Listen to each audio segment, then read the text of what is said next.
Good afternoon, everybody. Welcome to the 2026 US Junior Squash Championships here at the Alan Spector US Squash Centre. Today is finals day. So all around the centre we've got a whole host of different finals. On the glass courts will be the under 15s and upwards, so the under 17s and the under 19s. We will keep an eye on the side courts for some of the younger age groups. I've got the scores in front of me, so we can keep you all updated. See what's going on in all the different age groups. To kick things off, on glass court east, as you can see, we have got Whit Robertson taking on Kevin Wu.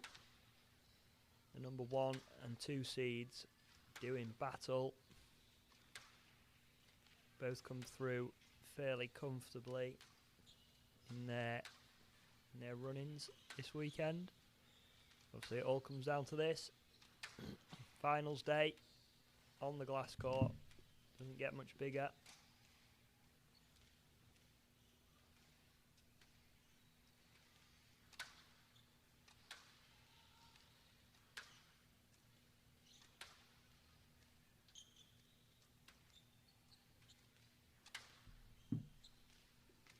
You can see their scores on your screens.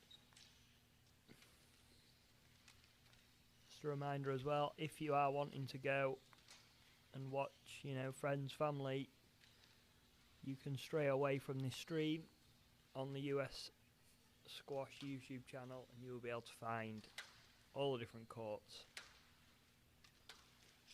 that are being streamed there. But we are going to be sticking on the glass courts when they get started. Boys have got a minute to go before the biggest match of their season takes place.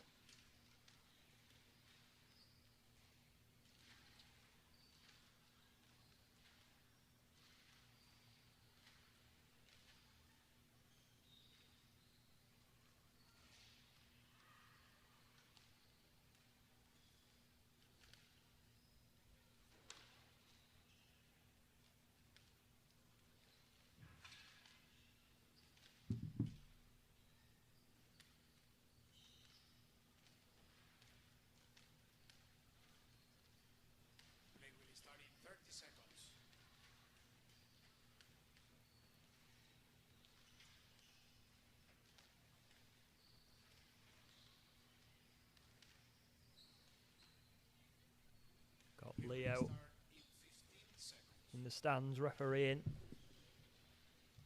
Can see him from my commentary post.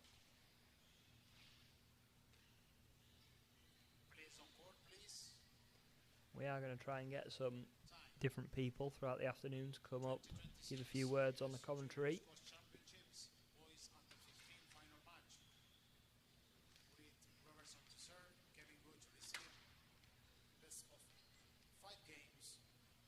I think we're going to try and get a few words from Kareem Ibrahim.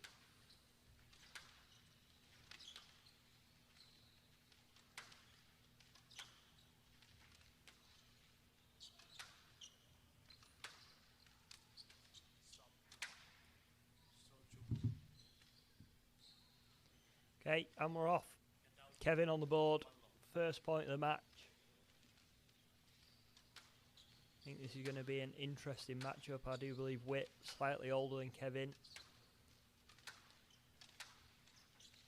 Obviously comes from a very successful squash family, and Hart taking the DeRoy Award yesterday. And Whit, I'm sure, will be looking to follow in both his brother's footsteps. Hollis obviously at Princeton, Hart on his way to Princeton this year.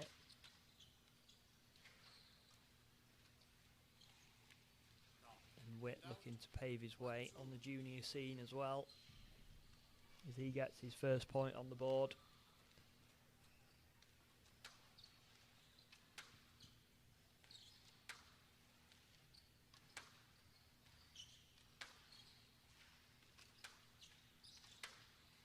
Yesterday Kevin had a slightly tougher encounter than Whit, coming through in 4 games fairly comfortably in the end, but the first 2 games were pretty close.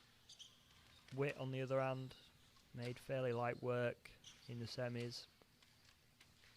A very valiant opponent in Alec Howard. Coming through that one in 3 games.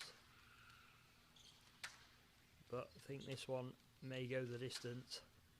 Could see 5 games on a hand.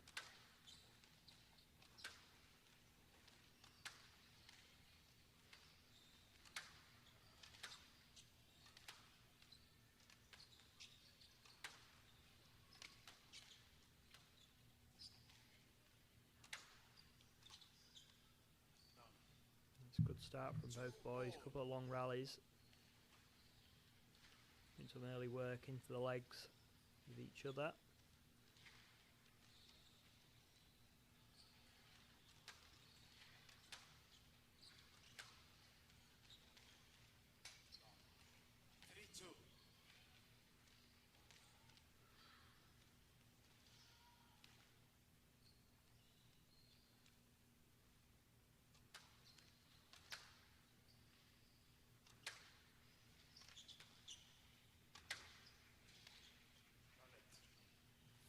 No let's gone in there. I think maybe a little bit harsh.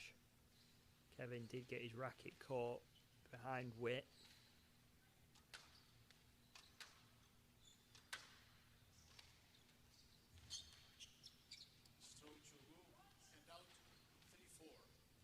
Gets a bit of justice. Stroke going in next point. Witt just maybe not quite clearing well enough out of that shot.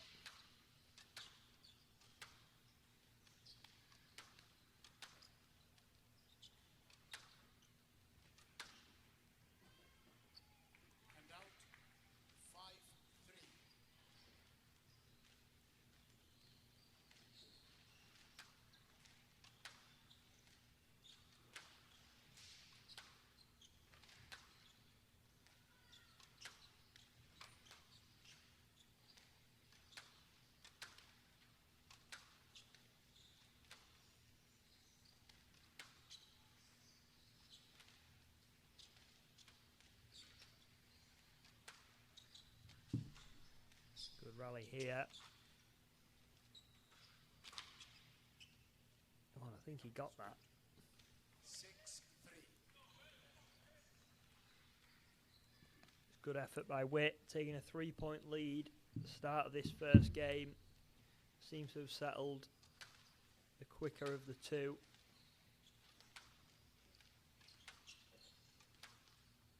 Just pinning Kevin behind him a little bit, launching some attacks to the front a little bit quicker, a little bit more accurately.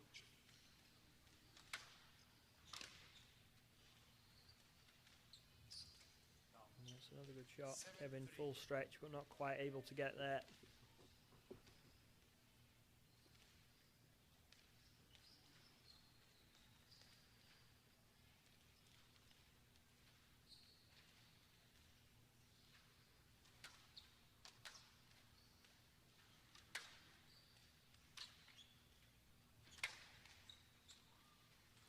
Kevin stuck in the mud there. Witt taking a fairly comfortable 8-3 lead in this first. Not giving Kevin any time to settle on the tee, on the ball. Making life very difficult for him, obviously very quick. He just clips him on the backswing. 9-3.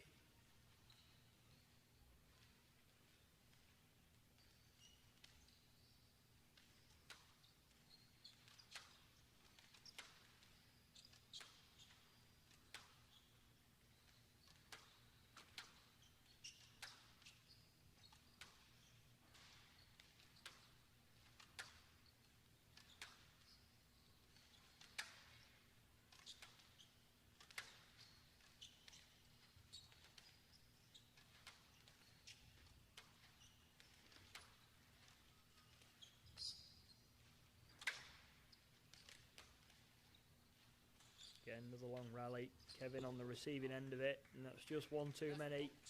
10-3. Game ball. Going for an ambitious cross-court drop, full-length slide. Just rolling it into the tin, unfortunately. Witt now with 7 game balls. Take a fairly comfortable first game.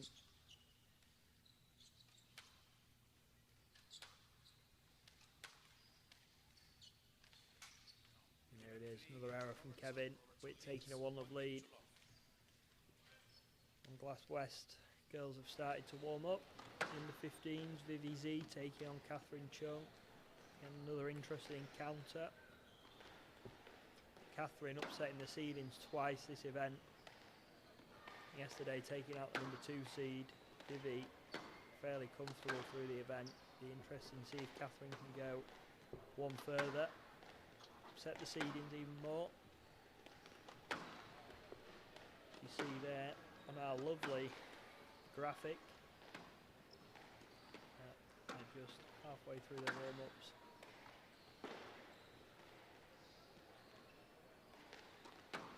Got a string break there, I reckon.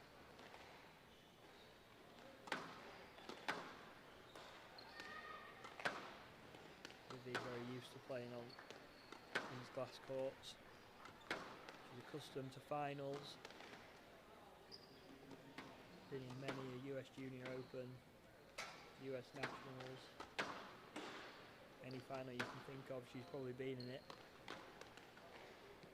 She won't be fazed by the occasion. Catherine, on the other hand, maybe not so used to the occasion. It'll take her a while to settle into the match.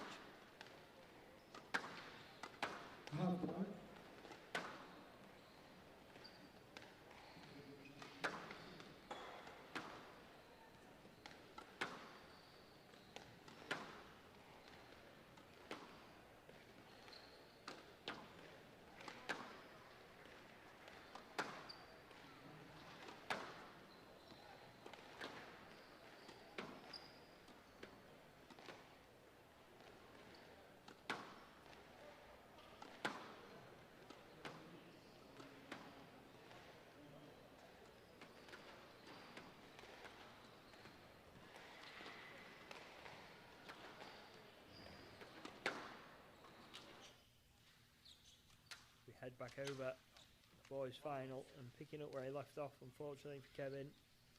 Finding the tin once again. Too many errors in that first game. Got to try and eradicate those as best he can.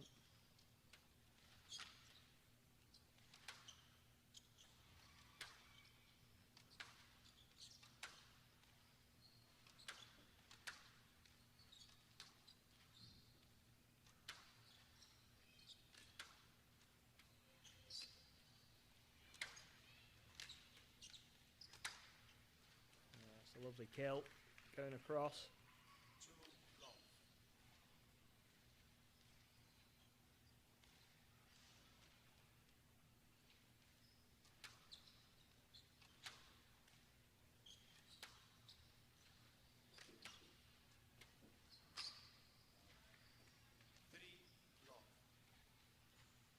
And Witt again.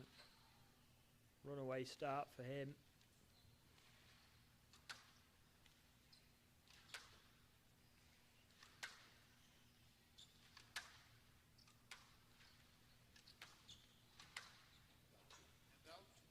Finds a tin, puts Kevin on the board. Something's got to change pretty quickly here for Kevin. Seems to be struggling a little bit out there. Got to find a way to get back into this match, assert himself on the games.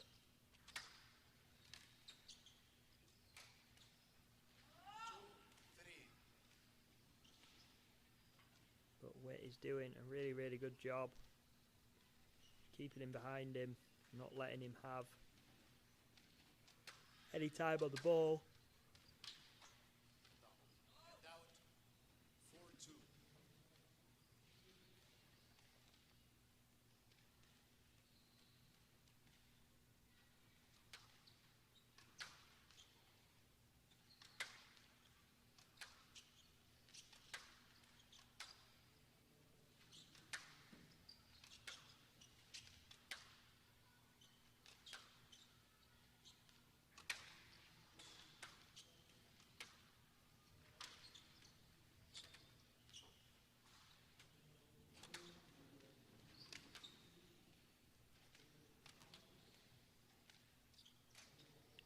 just clipping the top of the tin there. Right shot to play, middle of the court. Witt under a bit of pressure. Just finding the top of the tin. When you've got someone getting the ball back as much as Witt is, your margins will get lower naturally, and you've got to bear that in mind. You know, you've got to accept the fact they're going to get a lot back and force them to play one more.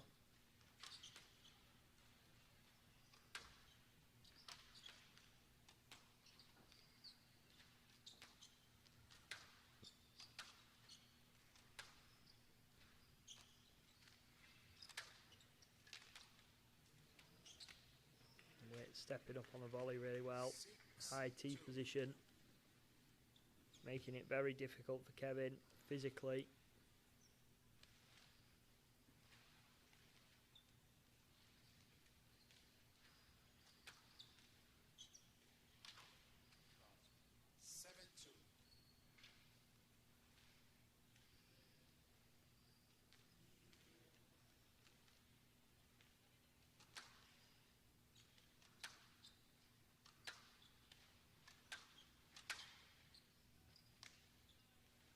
Good length from Witt. Again, another very comfortable lead. 8-2 up now in the second.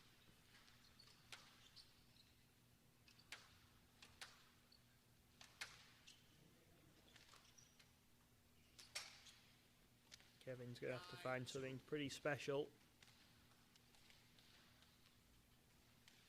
to come back from this. What's looking to be a 2-love deficit very soon.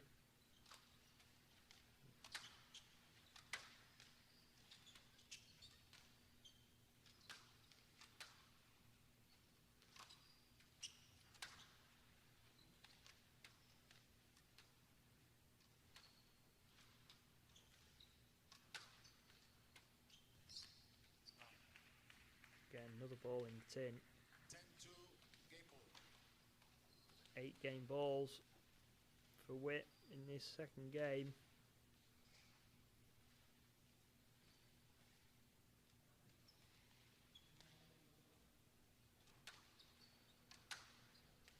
Stroke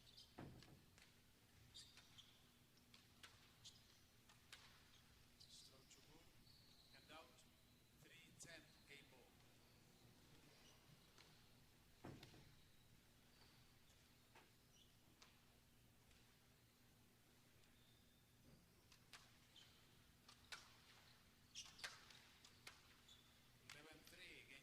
That's a lovely finish.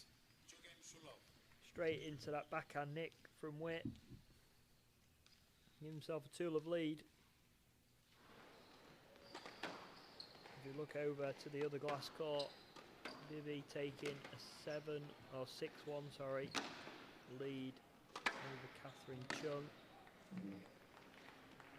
Trinidad 2-6. I'm going to go for a 3-love Z victory. It's my prediction. I think she just might have a little bit too much for Catherine. Actually, if you're familiar with the Z family in general, they all often play above their age groups. Vivi no different. Trinidad Other than this event, she 72. plays in the under-19s, which is very impressive for a 13, 14-year-old. To be playing that high above your age groups in the JCTs, Trinidad she's reaching 3-7. semis and finals of under-19 events. So for her to be playing in the under-15s is, some would say, a little bit unfair, but she is of that age, so.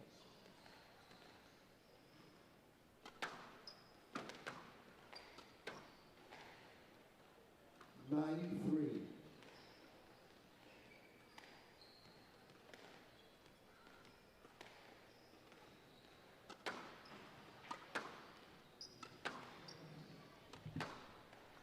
Strong start from Vivi. Looking like she's going to take this first game fairly comfortable, similar to Witt over on the other side. Good ball. 7 game balls for her.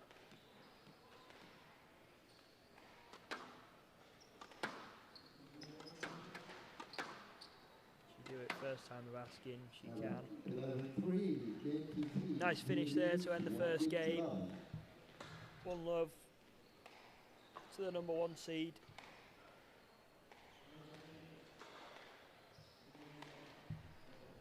Back over to the glass court. We're back underway, and Kevin's going to need an inspired performance to come from this deficit.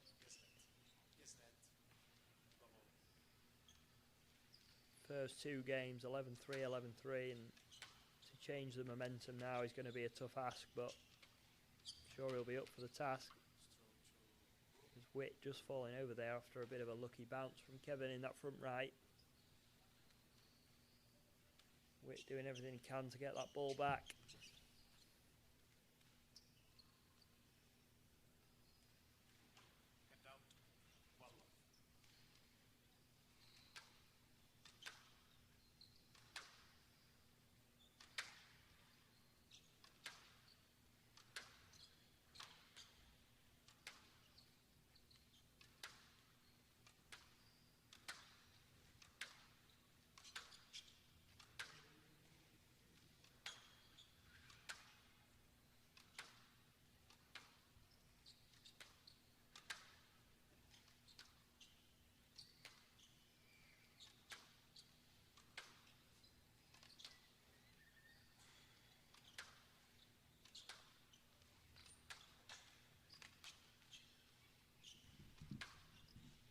Is better from Kevin, changing the height a little bit, changing the pace.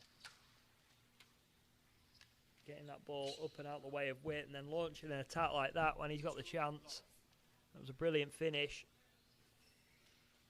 And he's come out strong at the start of this third.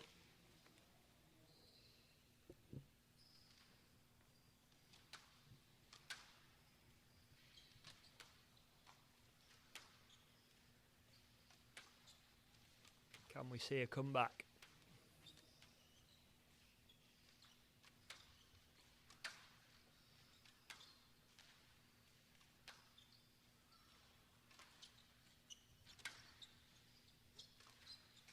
Yeah, that's good from Witt, reasserting his authority into this third game. He's not going to want this to go any further.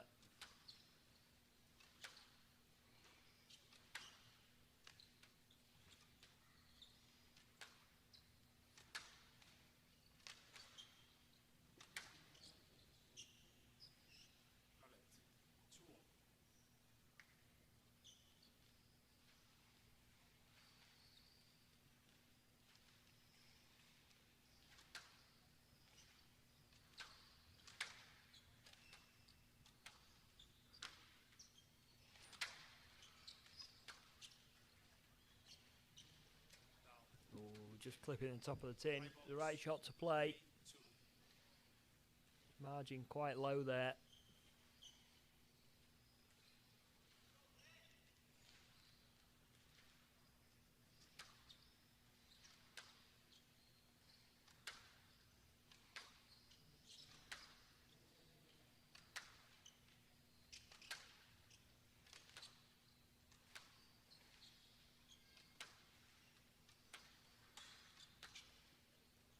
Good switch there from Kevin. Again, just clipping the top of the tin. Been a few too many of them in this match so far.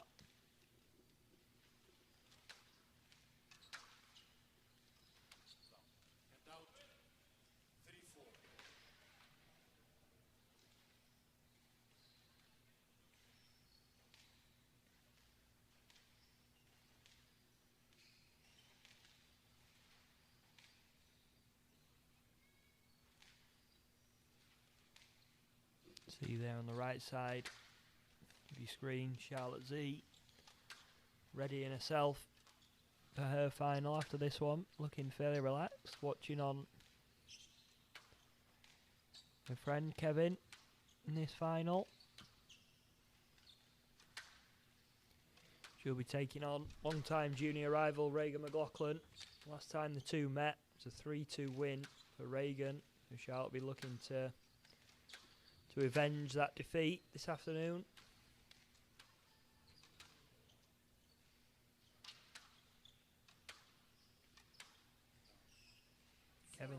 better job here of extending the rallies a little bit, making things a little bit harder.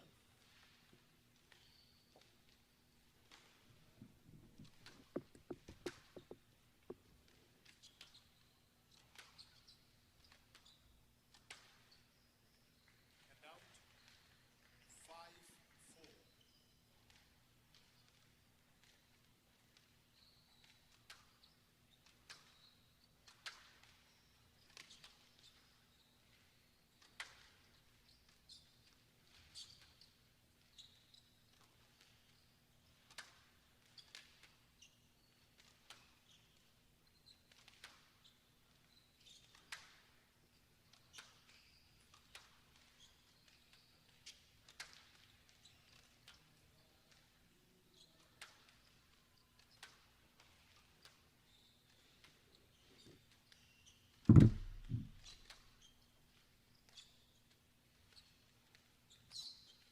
Good movements, good rally. Kevin just on the stretch there.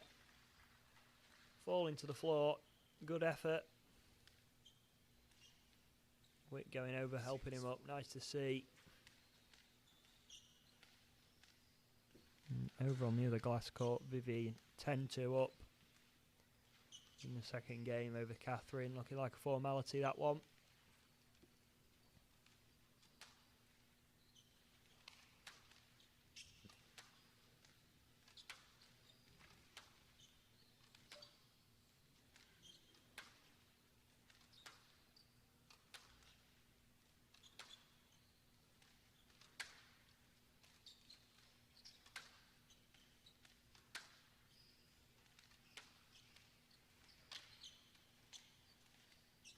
Oh, lovely shot from Witt.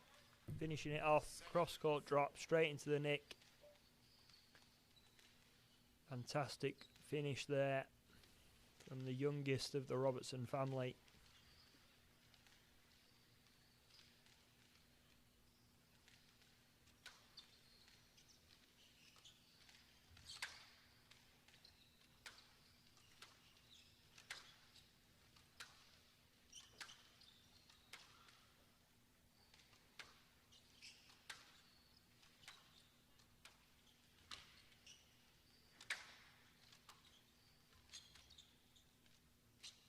Oh, the reverse post went in. Force a weak one, but again, on that backhand drop, clipping the top of the tin.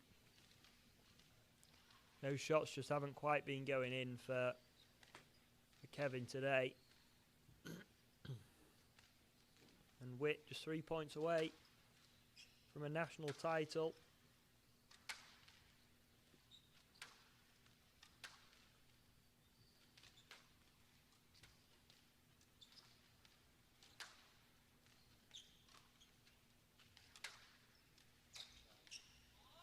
And Kevin again finding the tin. Unfortunately for him, not his best performance on finals day. But I'm sure he'll be back stronger.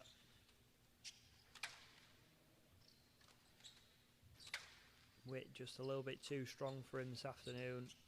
Just clips the top of the tin there, but a little bit too strong for him, too fast, too dominant across the middle. Making it very difficult for Kevin. He just puts one in the floor and maybe see a late resurgence from Kevin here, as I started to write him off in this final.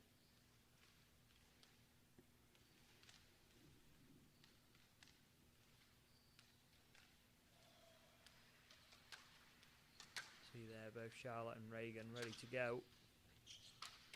Either side of the court.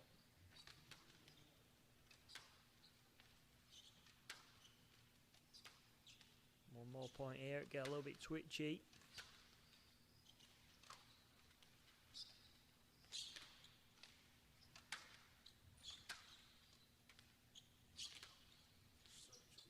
That's big movements from Witt. Not too many complaints should be had there.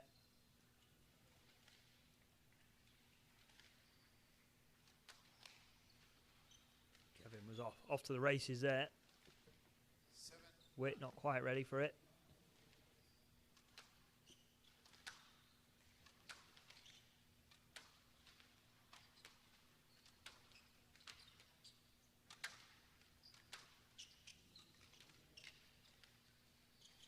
Sokjuhu. 8, 9. Witt now a little bit frustrated just as I started to write Kevin off in this final. He was looking down and out, and all of a sudden he's back within one in this third game. Maybe Witt took his foot off the gas, got a little bit nervy. National title's a pretty big deal. Kevin's on the floor. And that's going to be a stroke, unfortunately, but Witt helping him up once again. 2 championship balls Would you like to check the floor, please? for Witt Robertson to bring home a national title. Thank you. Hand out 10-8. Championship ball.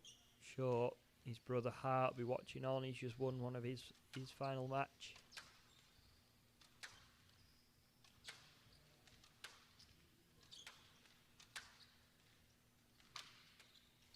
No chance. Can he do it first time of asking? And Kevin going to have something to say about it.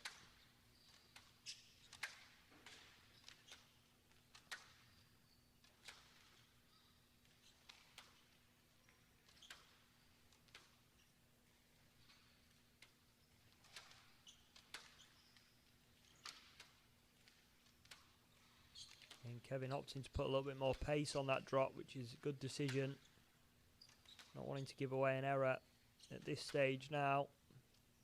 Oh, and he has. Clips the top of the tin. Witt, the boys under 15, US national champion.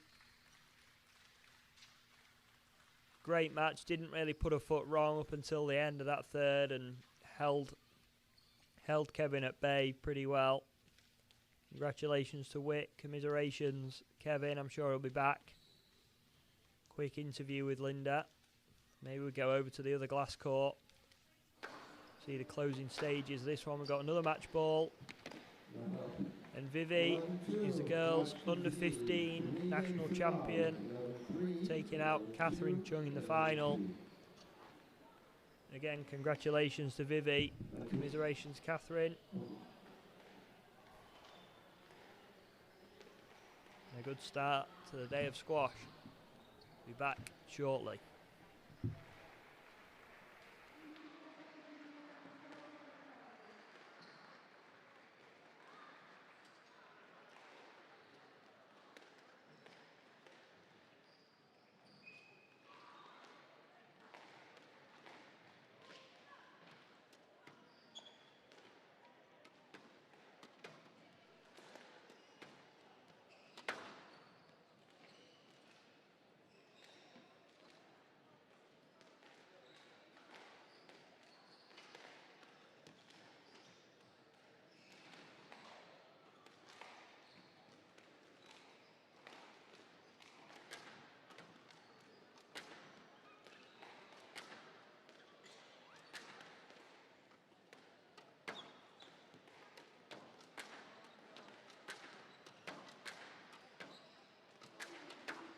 Congratulations. You're the 2026 Girls to 15 National Champion. How are you feeling? So how was your match? Have you got anybody here that you'd like to send it to? Great. Well, congratulations. Great.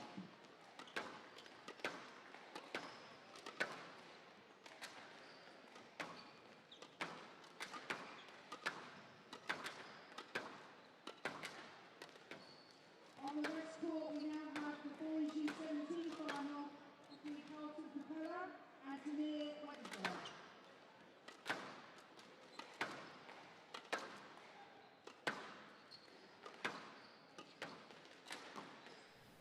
Alright, we're back. And a special treat for you all. Sean Murphy's back in the booth. Hello everyone, it's good to be here. Good to watch a two unbelievable matches coming up. We have Carlton Capella against Tamir Wiegenfeld and Charlotte Zay against Reagan McLaughlin. Yes, absolutely fantastic pronunciation there, Sean. Thank you, Joe. I've been practicing beforehand, so I'm ready, geared up to go. Been warming up the vocals. Exactly. But yeah, two big matches. As I said earlier, Reagan, Charlotte rematch from Super JCT. Reagan taking that one in 5 games. But Yeah. Charlotte a little bit fresher than maybe what she was. It'll be an interesting clash of styles. I'm looking forward to see. Yesterday we saw how strong Reagan was in putting away her opponent, but it'll be interesting to see how Charlotte deals with that intensity and maybe if she can expose the technique slightly. Yeah, that slightly larger swing. I think with a little bit more pace and accuracy, Charlotte could cause quite a few problems, especially maybe on that forehand side in that back corner. I agree. But Reagan, very fast, very good athlete. Yeah, she can manage to get in front of Charlotte. She'll cause a lot of damage. Yeah, he's got quite a large wingspan. I know she's quite small. It is. Like an albatross across the middle. Like an eagle. And then over on the other side, Carlton Capella. Obviously coming through an absolute battle with Sane Chandra yesterday. Yeah. Who actually fell in 5 this morning in his playoff match. Another 5 game for Sane. Yeah. And then Tamir coming through 4, I think, yesterday maybe. Definitely a close one against Jude Sharp. I do think Carlton might have a little bit too much for him. Yeah, I was very impressed with Carlton yesterday. Even though Sane was very sharp going in short, it kind of looked like the whole time Carlton's posture looked like he had the self-belief to come through that match, and in the end he did 11-9 in the 5th, so let's see if he can bring that self-belief and attitude into today's match. Yeah, it was a hell of a match yesterday. Match of the day in my opinion, Joe. Yeah, definitely. Yeah. Very entertaining. Very entertaining. Very clean. Yeah, very very clean match. Reagan had a few problems yesterday with some traffic, so it'll be interesting to see if that kind of clears up today. Hopefully it will, because this has the potential to be a really good match. Yeah, she was having some choice words between her and Trinity Moshi yesterday. Yeah, there were some exchanges. Yeah, we don't want to see. No, we don't want to see that. I'm sure Charlotte's very fair, so Yeah. hopefully that rubs off on Reagan. Yeah, very composed player. So I'm going to put you on the spot, Sean. Now I've got someone to talk to. What are your predictions for these matches? Predictions. I'm gonna say Carlton in 4, just because I think that he is a winner at heart. I know Tamir is a very very solid player and had in the end of his match showed very good shot selection and heart, but I just think that Carlton has a bit too much, not just squash but also experience in these situations than Tamir. And then in the other match, I think it's going to be Charlotte in 3, to be honest. I've gone bold. Yeah, I think she just has too much squash for Reagan. Reagan has, as I said, I'll say it again, she's very good intensity, but I just think the variation in shot selection and also just her level in general is just going to be too much for Reagan today. What about you, Joe? You had some. Oh, is this I think this might be. little Amr Shabana? I think so, from yesterday. Oh no, we won't say Amr. Righty. Mohammed? Yeah, El Shabagi that. Yeah, that's Shabagi, I think. I'm going to agree with you. Carlton in 4. And then I think Charlotte's going to take it in 4. In 4? Yeah, I think Reagan's going to come out strong here. It's true. Maybe Here we cause go. a few problems early on for Charlotte. And then I think she'll tidy it up. Well, here we are anyway. They get going here. I think we're going to stick with a double box technique for Yeah, these matches. I believe so. Good start for Charlotte, putting it straight in the floor. Just getting the cobwebs off slightly. Yeah. You're showing us where not to hit it. It's a backswing again, Joe. That swing is quite large. Wow. But can be quite deceptive when she gets it up early enough and Yeah, it's true. options in the swing. The boys get going here as well. I'm a big fan of Carlton's shirt he's got on here. He's gone for the Miguel Wow. Rodriguez Yeah, he's gone shirt. I wonder where he got that from. disco mode today, isn't it? Yeah, it's a hell of a Disco shirt. time. Is that the? I think it's the NSL shirt. No, it's No? not the NSL shirt. It's just Miguel's Oh, really? own brand. Oh, I see. Maybe he stole it out of his bag. Nah, Carlton's an honest man. He wouldn't do that. There we go. Nice little drop. Carlton gets his first point on the board. We'll see if Carlton can bring out some disco time in that shirt. Yeah, it'll be interesting. Might inspire him to have a bit more flair.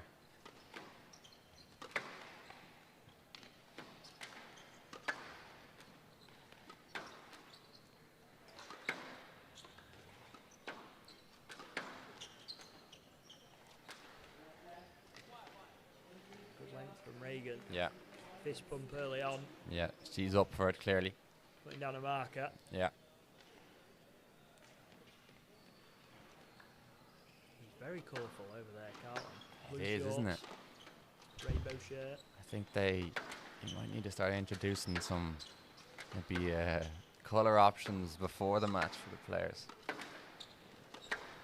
Luckily we don't have the colour of each player's t-shirt under their Yeah. names, otherwise Tucker would be having a nightmare Yeah, trying to that'd be figure a bit out of a problem. what colour to put for Carlton there. Just put a rainbow next to his name.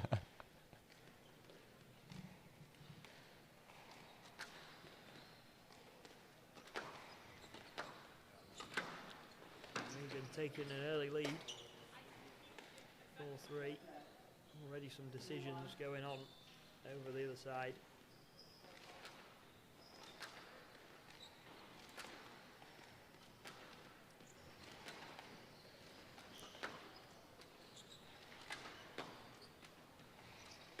Oh. And you see, again, predictions ringing true. At the moment it is. I think Charlotte's just looking slightly tense, not really following through on a few of those drop shots. A bit apprehensive going in short. Reagan kind of just has the blinders on at the moment. Yeah, bit of a slow start from Charlotte, but Yeah, it'll grow into the match. yeah. Oh, She went for it. yeah. Slightly. I think her Ambitious. feet were in the wrong position really to be Yeah, playing that try and kind of take shot. that below the knee. Yeah. And caught in no man's land, as they call it.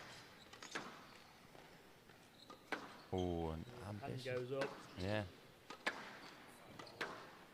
Hand went high there from Reagan. Yeah. Higher it is, isn't going to make him change his decision. The trickle boast, I do not think was the shot in that situation. Again, another trickle boast in the tin, the other side.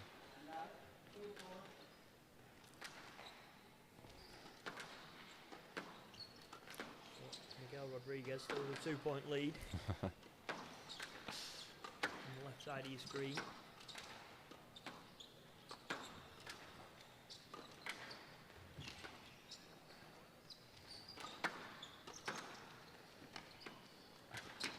The only similarity for me between Carlton and Miguel is that backhand. Unbelievable. Miguel. Carlton and Miguel, yeah. It's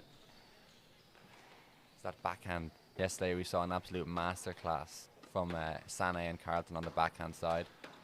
See if he can replicate that today. Yeah, yesterday's match with Carlton Oh. was a brilliant display of accuracy. As Tamir's just gone fishing there. But incredible display of accuracy. Both boys played probably some of the best squash I'm guessing Yeah. they've ever played. I mean, Yeah. I don't want to talk for them. But to me it was near perfect from both players. No errors really.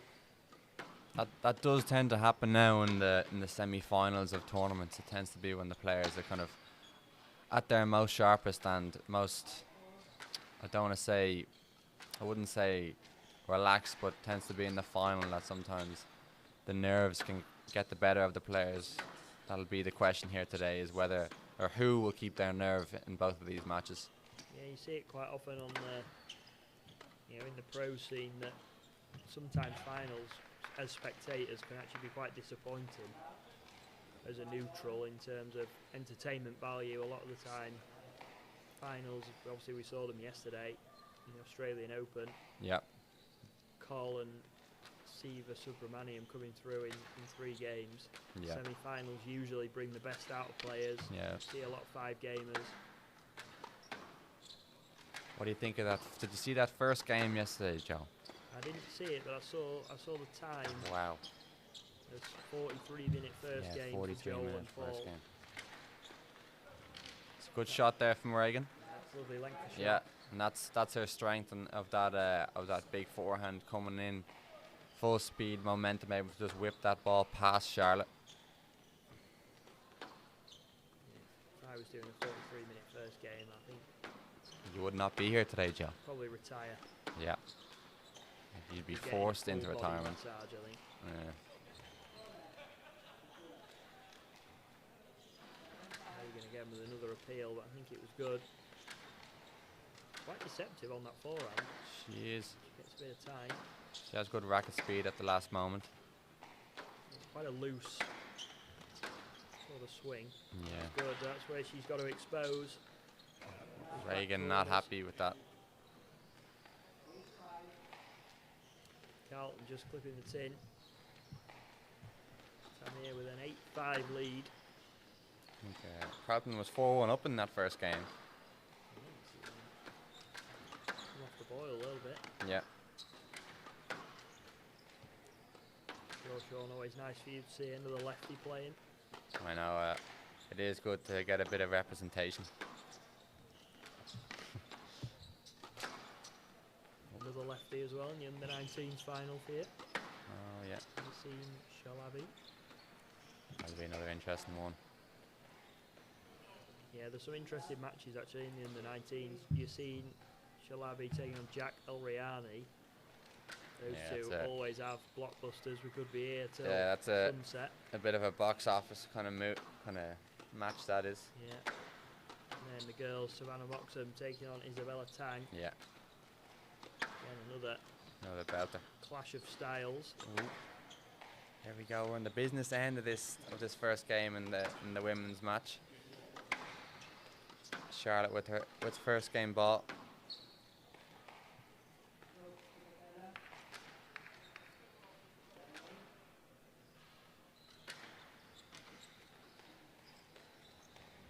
Yeah, and there it is. There we go.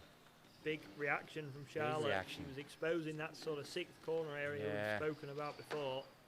And with that big swing of Reagan, it is going to take a little bit longer to get down there. I just think with that big swing, when she gets down low, it's going to be tough to get her wrist around that ball. And you saw it there in that end of that first game. Charlotte exposing, as you said, in the 6th corner. Here we are now, full screen for the end of this men's under 17.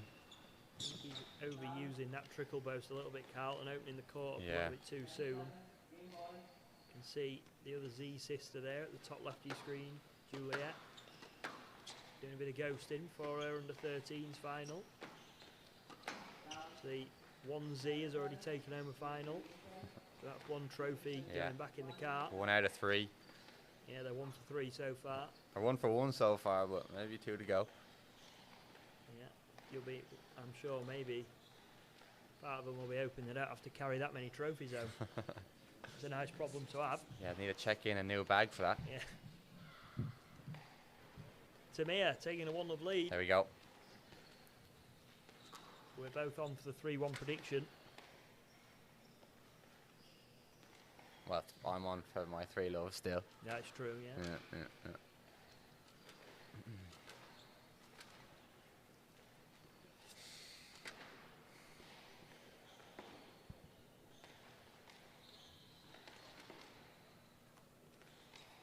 And for any of you interested, over on court 16, the girls under 11 final, is about to enter a 5th game with Elizabeth Kung taking on Suri Iyengar.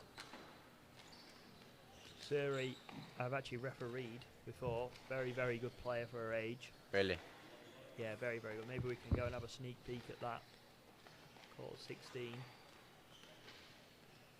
Elizabeth Kung as well, player I'm familiar with, again from back in Boston. Also a very promising young player. There really is a strong Boston contingent in this US Nationals, isn't there? Yeah, very. All the Z sisters, Kevin Wu. Yeah. The Elizabeth Kung in that one. And then Matthias Lean as well. He's up from that way. So many more I'm missing.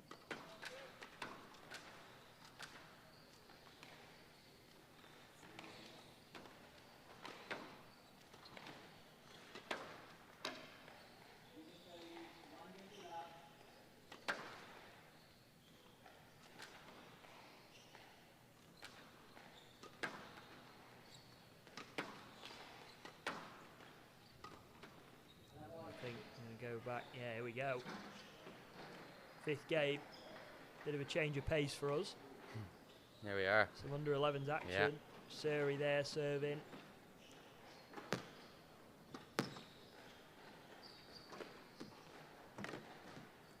Nice little boast there.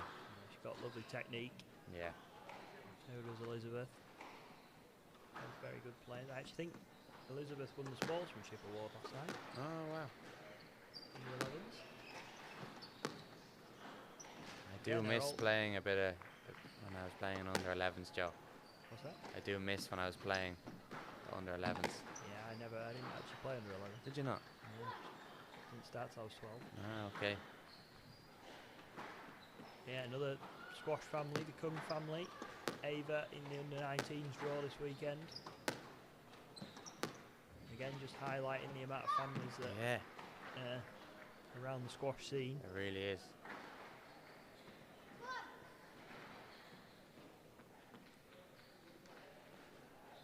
Oh, I like that lob serve. It's a Yeah, classic this under 11s Lob move. serve at under 11s Yeah. is absolutely Killer. brutal. Yeah, drop lob. Oh, look at this. Wow. Ooh, unlucky there. Bit of a fist bump on the Yeah. screen. Sorry, just trying to pump herself up.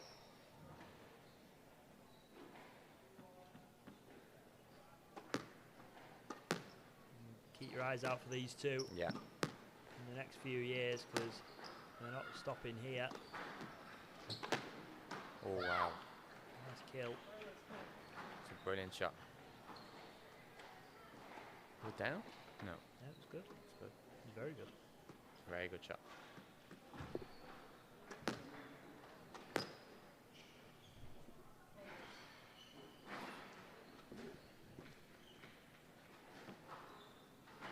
Fallen lead.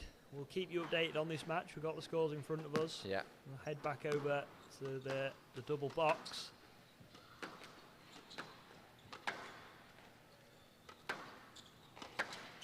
Charlotte with a small lead. Tamir again with a 4-2 lead in the second.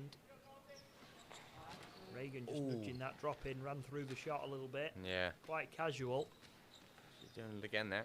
She's got the movement to cover it. Oh.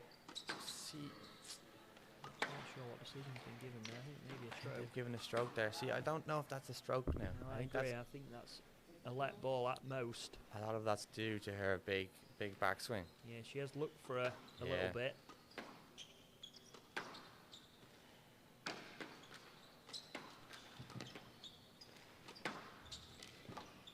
Lovely rally on the left side. Oh wow. Sorry, I know you're watching the left side there, Joe, but unbelievable backhand drop there from Charlotte. Yeah, bit of a trademark Yeah. in the Z family.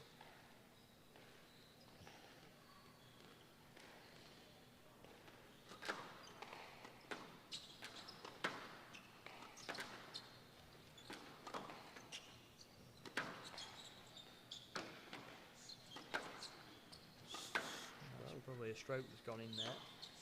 Yeah. And there She wasn't really kind of much went the going wrong on. way a little bit. Yeah. Not quite sure what line to take. Tamir really in taking control of this match in the boys. Yeah, good solid performance so far.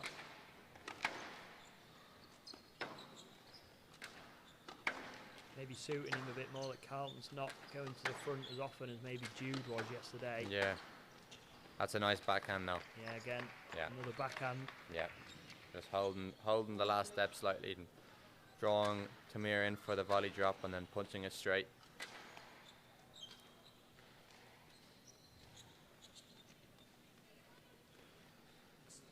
Nice let there.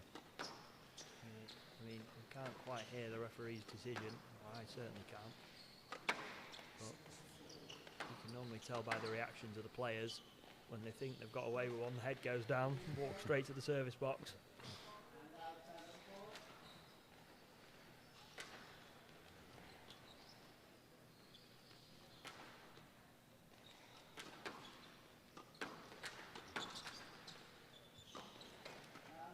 I think the other thing as well, if Charlotte can implement a little bit more hold, Reagan does fly up to the tee quite quickly. Yeah.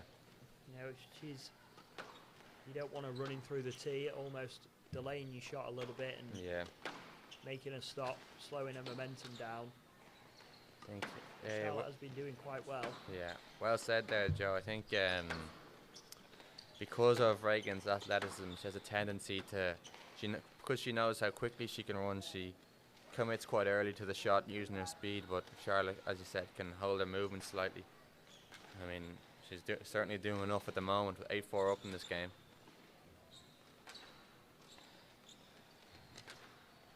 Charlotte, I'm sure, will be aware of that. I'm sure Luke Butterworth will have been in her ear about that. Yeah.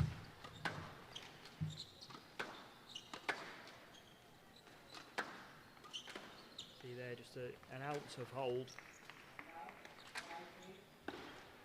Oh, that's she unlucky. went for the big one. Yeah. I like that though. Yeah, good intent. Yeah, good intent. Trying to play that off the back foot though is a difficult shot. Yeah. I think it's important though for these players, especially someone like Charlotte, who I'm sure will be continuously trying to get better and potentially go pro, to take on those shots, because those are the kind of shots that in the PSA that she will need to take on in the future. Yeah, and she's, well, especially the last sort of six to 8 months, she's been gathering more and more experience on the tour. Yeah. Getting a few wild cards into some pretty big events, and you know, taking advantage of them. Oh, I think that was a double bounce there. No. Now Reagan's got, everyone's got their arms up, Yeah. doing the Mexican wave on Glasgow East. Nice hold there from Reagan. Good Yeah. defence. Now they're both going to plead their case of double Yeah. bounces. Now I don't think Reagan has much ground to stand on there, considering the first potential double bounce in that rally. You see on the left side, Tamir still holding Yeah. his lead. Reagan's got to be careful here, opening the door. Yeah. It's not allowed anymore. Not many things are, but Yeah. The list of any kind of slight attempts at gamesmanship are starting to really get weeded away in squash. Charlotte wanting to get on with this. Yeah. Keep the As she momentum up. should. Oh. Reagan really imposing herself here on the volley. Interesting movement from Reagan there. Yeah, But see, there we go. tidily finished by Charlotte. It's just that slightly more classic compact technique, just allowing for that ball just to be put in simply into the front corner. Reagan went for a little forehand drop earlier on in that rally and just wasn't able to find that angle. Yeah, Reagan's almost got to completely change her technique to play a soft Yeah, yeah, soft volley drop or a soft drop into the front, whereas Charlotte has got so many options from one swing. yeah, She can just change the speed of it, change up the follow through a little bit, and it looks the same until it goes in. Exactly. Reagan doesn't quite have that luxury. She's just relying on the fact that it's going to go in quick enough to take you by surprise. That one just nudging Oh. it in. It's a good shot. He's done well there. Reagan was feeding the pony there on that on that drop. Popping that wrist through. Yeah. It's a lovely shot. Nudged into the front left corner. It's a good rally here in the boys. Tense rally. Yeah, Carlton really needs to find some luck here in this second game if he wants to. Oh, And it'd just be a let ball, I think. slap ball there. Reagan's 10-7. got herself back within 3. Oh, within 2 Within now. 2 now. It's starting to enter Twitch territory.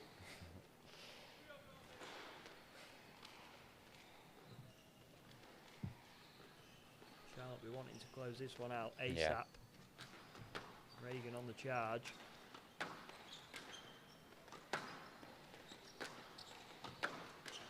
Just scrapes it back. Oh wow, Oh, good shot. beautiful finish. big reaction again from Charlotte. Yeah, she knows how important it is. Yes. The last time the two met, Reagan did take a 3-2 victory, so Charlotte really wanting to avenge that. Oh, I'm not sure that's a stroke. He got out of the way pretty quickly. referee just taking his time here. What have they given a yes let? I think. Right decision.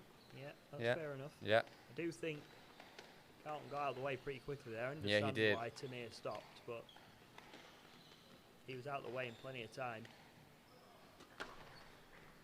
The experienced player would have almost kind of tried to wrap Carlton in. Oh, That's a lovely shot there from Backhand side Carlton. again. We see that backhand again, yes. Beautifully executed Yeah. technique every time. And we see again how well this glass court takes those kind of shots. Once you find that kind of that width dying into the side wall, it's very hard to get back. Yeah, you get that There we fade go as well. again. Oh, Same with that one. right on 2 in cue. a row. Right on cue, Joe. Yeah. Commentators curse no more. No more. I think you've been having a bit more luck than me with that this weekend. Yeah, I'm struggling on the predictions though Well, today. well. I predicted a 5-gamer with Witt and Kevin. Oh. That didn't happen. Yes. Predicted a 3-love Vivi win though. I managed to see the end of that game with Witt. He just looked a bit more confident at the end of that match. Ooh, wow. That's very composed. He just dropped the wrist there slightly. Shortened the swing, was able to pop it in short. Yeah, just put that counter in quick. Yeah, and I'm impressed how composed Tamir is. We saw that at the end of his match there yesterday evening. Just able to take those shots on that need to be taken on at the later stages of games. Referee going middle ground there.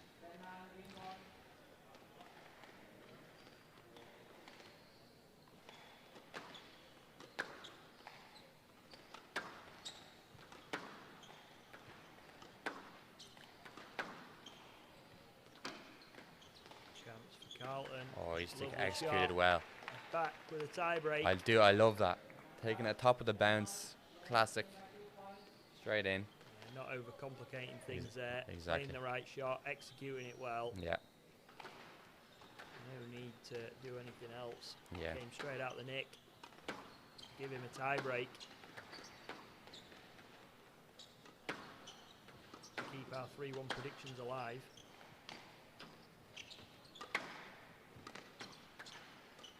Oh, this is good here from Carlton. Yeah. Oh, I like that. He's played that. Getting a bit scrappy It around the is. middle. Traffic on the M5. That's for our UK and Ireland people. Yeah. Oh, wow. Wow. Got him on the hole and flick. Reeled him in. Big time shot from a big time player. Reeled him into that front right corner. Last second, flick of the wrist. Across the front of the court. Yeah. Tamir stands no chance. Yeah, I like that because previously he hasn't really used that shot too much, so he had the luxury of just drawing him in for the expected drop and was able to just flick him across.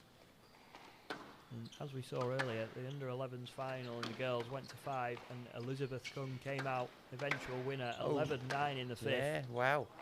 blockbuster match as Carlton And takes Carlton the takes it. second 12-10.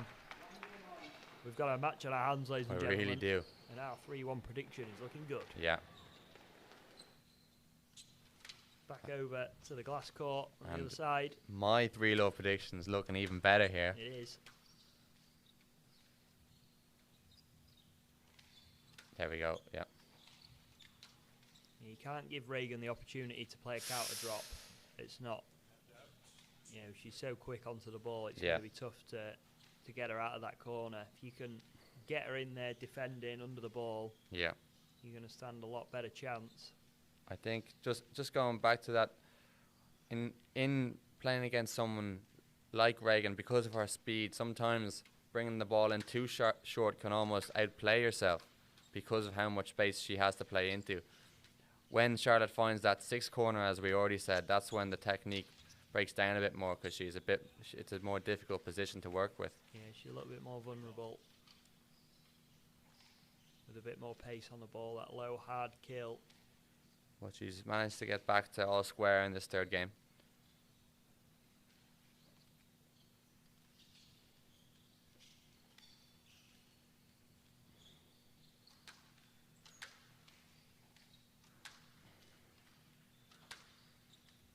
Good lines here.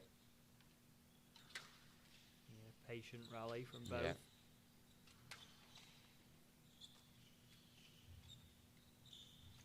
Yeah, that's good. Yeah. Getting on that drop quick, putting it in. Something I do like though from Reagan is she does lift well from that backhand side. That's something that a lot of experienced lefties are taught from a young age, is just to be able to lift that ball across court, relieve themselves of pressure from the backhand side. Yeah, happy to change the angle, Yeah. change the pace of the rally. See it again there. Oh. Reagan just being punished for not really clearing the tee. Did you get a stroke there? Yeah, stroke. Wow. It's very rare you see a stroke It given is. for that. But as we know, the PSA rules have changed recently, allowing a stroke for those situations, even off serve now. I think that's a little bit harsh first. It is. Sort of first occasion as well. It is. You could say, look, make sure you clear next time. That's going to Yeah. be a stroke. Not sure we needed to go that harsh that quickly. Yeah, Oh, the we lid's settled coming her a off little bit. slightly. Rash decision. Mm.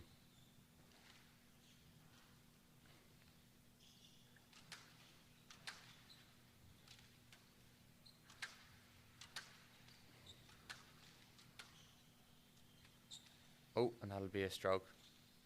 Oh, well, I was wrong. I think they were wrong, Sean. I think you were right. Yeah. Let ball. Joe, to be honest, I can't understand some of those decisions. That is one of those that's either a no let or a stroke. You either think the ball has bounced too many times before coming back into the line, or I just it think was too high and they were going to get it. situations. There's any way it can be a let. Yeah, you're right. Situations like that, I just can't see where the line is that the referees are looking for. Yeah, unless they're wanting them to go all the way around the top. Oh, well done. Oh, She's conceding her own Conceded. pick-up, very honest. I thought she got that. Spread eagle across the floor. Yeah.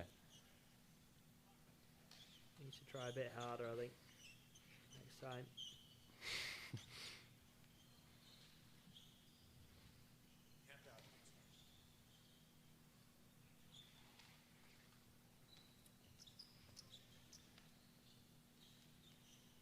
Charlotte just sort of gradually edging ever closer Yeah. to the finish line.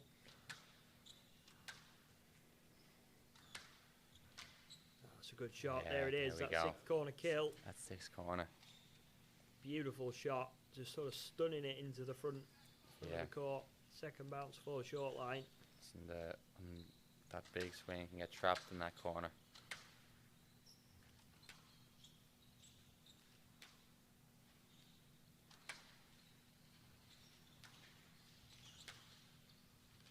Oh, and she got it. She's been rewarded. Oh. Ball don't lie after that decision.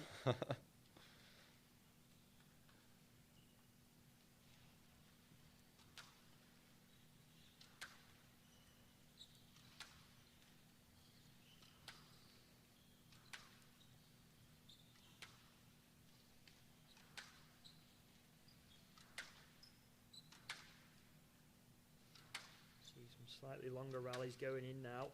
The stage of this game. Oh, catching the joint there. There we are, like that. From Reagan trying to relieve pressure, lifting the ball a bit more, finding those back corners.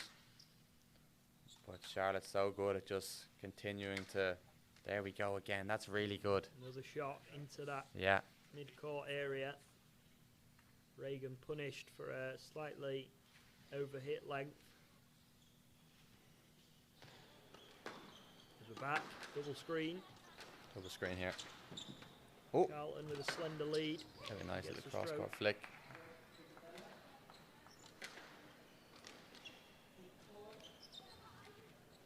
And that'll be a stroke. Reagan looking a little bit out at sea now. Yeah. Just that compounding pressure from Charlotte. Oh, strings have gone there, I think. Yeah.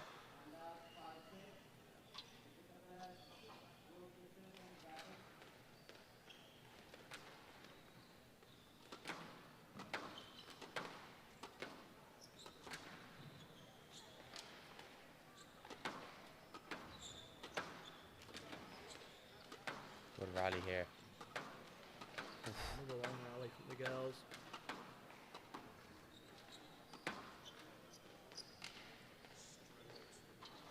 Stroke. Stroke. Joe. I didn't think there was really enough effort Yeah. to go through and play the ball. Let would have been my decision. I think a simple let would have sufficed, yeah.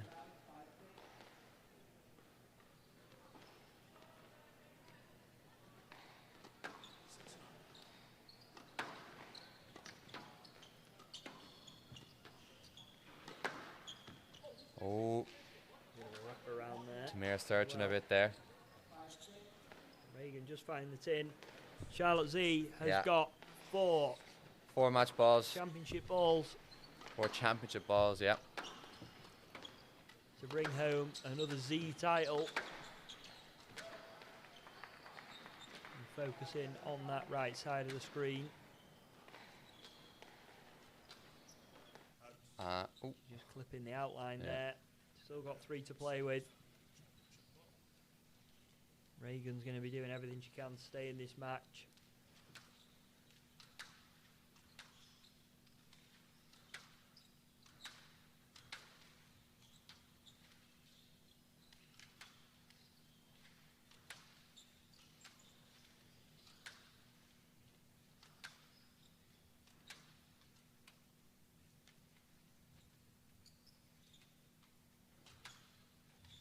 Oh, there it there is. we go. Big reaction. There we go. Charlotte Z Yeah. is girls under 17 national champion. Commiserations to Reagan. I'm sure she will be back. Yeah. But congratulations, Charlotte Z. You are the girls under 17 national champion. She's In- going to have a little interview with Linda. Mhm. If you want to go watch that on the other stream, we're going to head back over to the other glass court. And just see what it means there to Charlotte winning that, Yeah, considering big the last reaction. battle. Obviously avenging a 3-2 defeat to Reagan last time. Be very happy to get that done in 3 games. Yeah.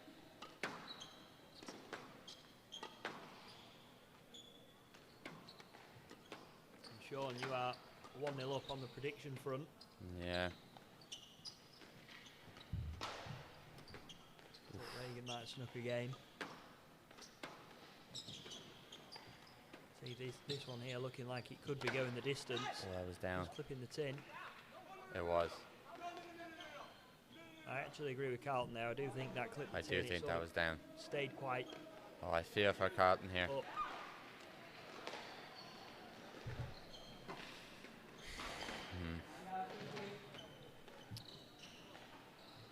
Carlton feeling very hard done by with that.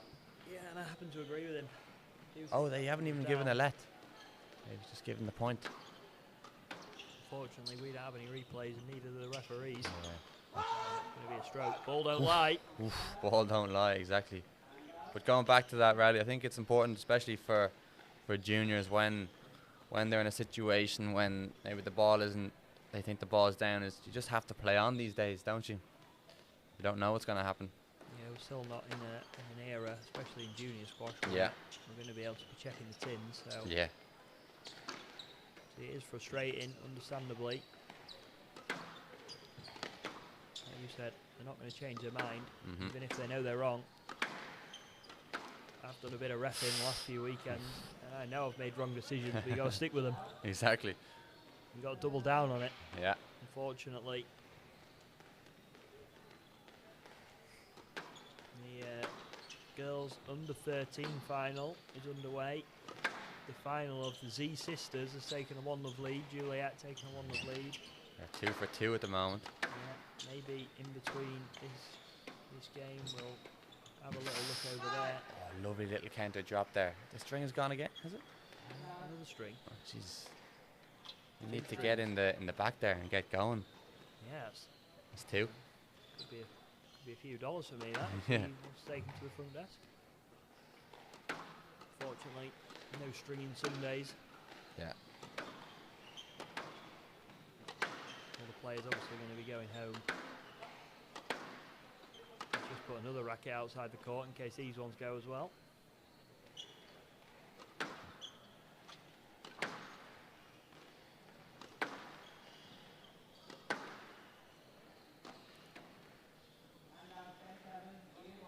Parents are going to be devastated paying for all those strings. Going to make it a bit sweeter though if he takes the title home.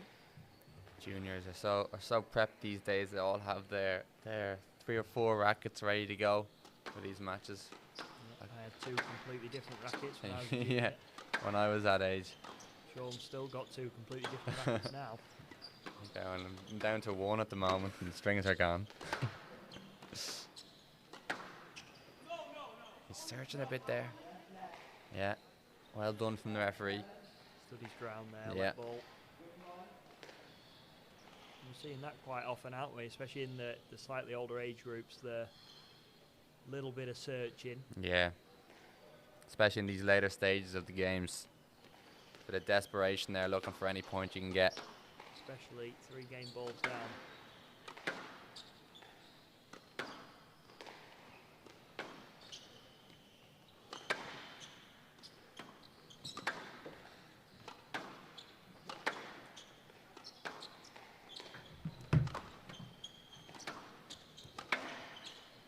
Let.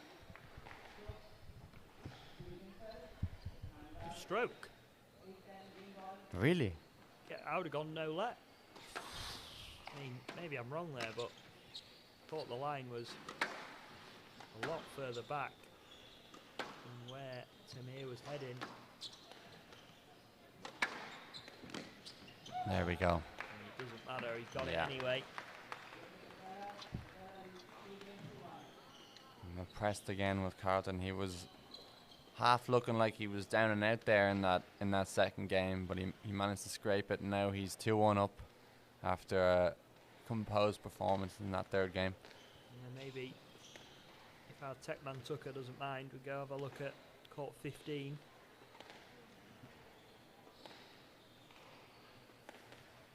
Girls under 15s. That's not correct at all. Girls under 13s final.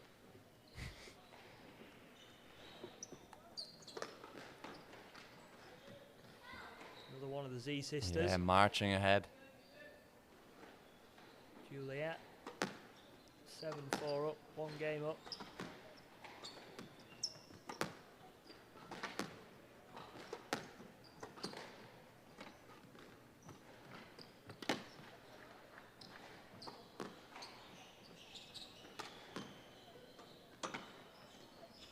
Some very good displays of technique for these younger girls. Yeah, that's something I've been impressed with going through all the age groups. Is just the technical abilities of all these players from such a young age. Just shows the hard work that they put in off court to be able to perform like that at this level.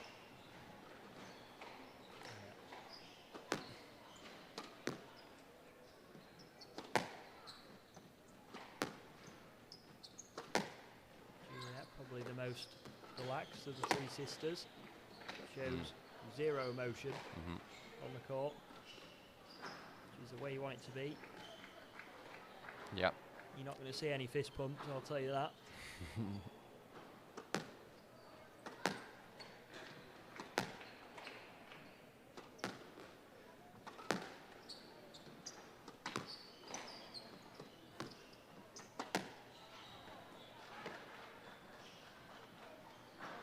And then in court 16 as well, Teddy Edwards, son of Ned Edwards, former professional US player. He's two love up against Archibald Anolik.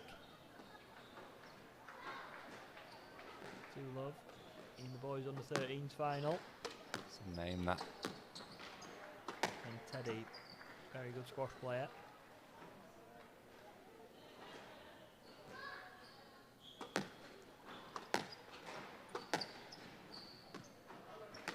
Nice little drop there. Oh, searching a bit. Yeah, no let. I'll be giving a no let. I think it's would be harsh at this under 13 level. Well, you've got to teach him young. That's true. And Juliet finishes it off anyway. No reaction. You wouldn't know that she's playing a final as we go Yeah. back over to this one.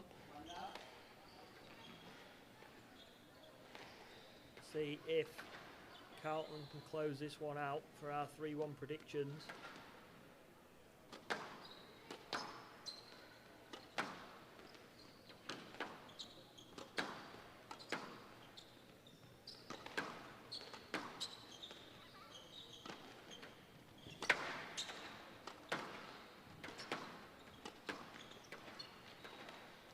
That could be a no let. I'll be giving a no let there as well. Maybe we're very hard referees, but Yeah. I think a let's gone in. It's fair enough.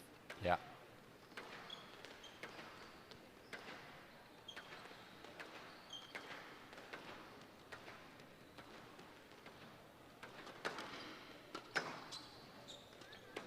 Oh, lovely shot. Carved into the front left corner.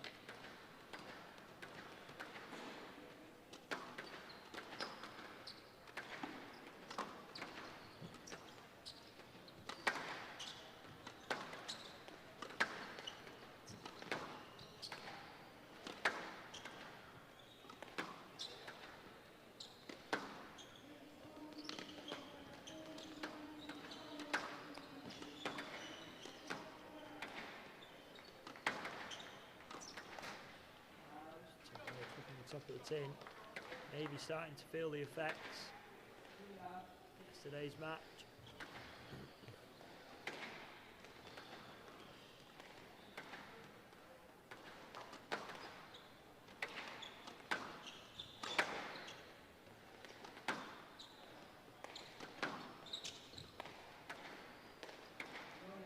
What are we given there? No let. No, what? There's some road decisions going in. That's an odd It's a let decision. ball. If they gave a stroke, I wouldn't be mad. Yeah. No, I'm with you there. What is it? What is it all about?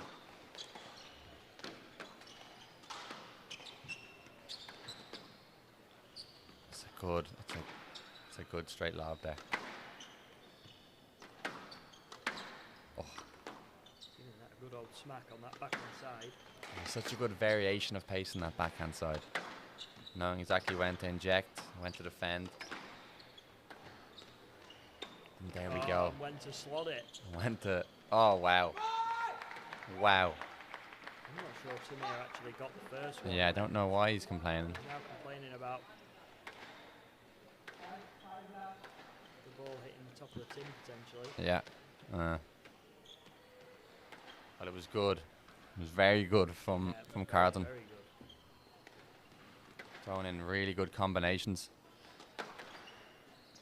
Oh, and he's airballed it. He's airballed. Yeah, he's unfortunate. Fresh air. That might be on no contact PSA later on. Oh, no. Let's hope not. For Tamir's sake. Oh no. That's nice. Yeah. Serves him right for playing the reverse boast. My least favourite shot. Yeah. Our least favorite. To me, it's anti-squash. Yeah, it's a crime to be Yeah. playing that shot. Again, another contentious decision. Ball seems to be up. Carlton trying to break another racket. Must be careful or else he'll be going into the pro shop to get a spare one. There's nothing wrong with that. We'll invite him into the pro shop any day. Look at that, strings is breaking. Oh, that's nice. Nice finish. Yeah. Trying to make a late comeback. Yeah.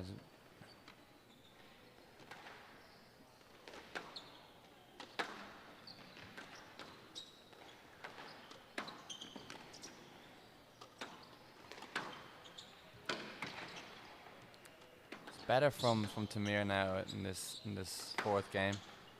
Found his length a bit more. Yeah, I think he was rushing a bit in the other games, but now he seems to be. There we go. I like that. That's better from him. Just a bit more variation. Nice hold. Yeah. A little bit of a flick. Yeah, yeah, yeah.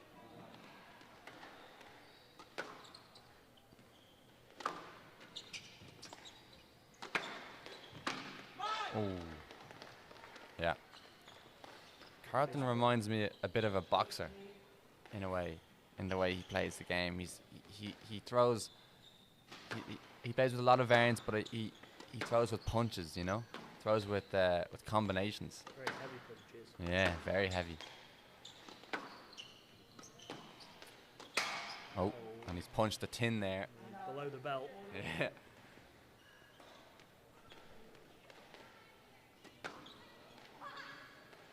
8-4. So they're going to have to find something pretty special. He's gone out Ball there. A few outs. He's in 2 errors in a row. within range here still. And a couple more points on the board, and it's a bit tense for Carlton. The last thing he wants is another 5th game.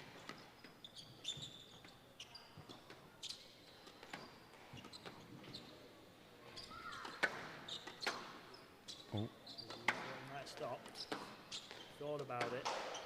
I do think Carlton has been good throughout this tournament in playing every shot. Very clean, very fair. Yeah. I think he was too focused on shutting Carlton out there than playing the shot, Yeah. clipping the tin.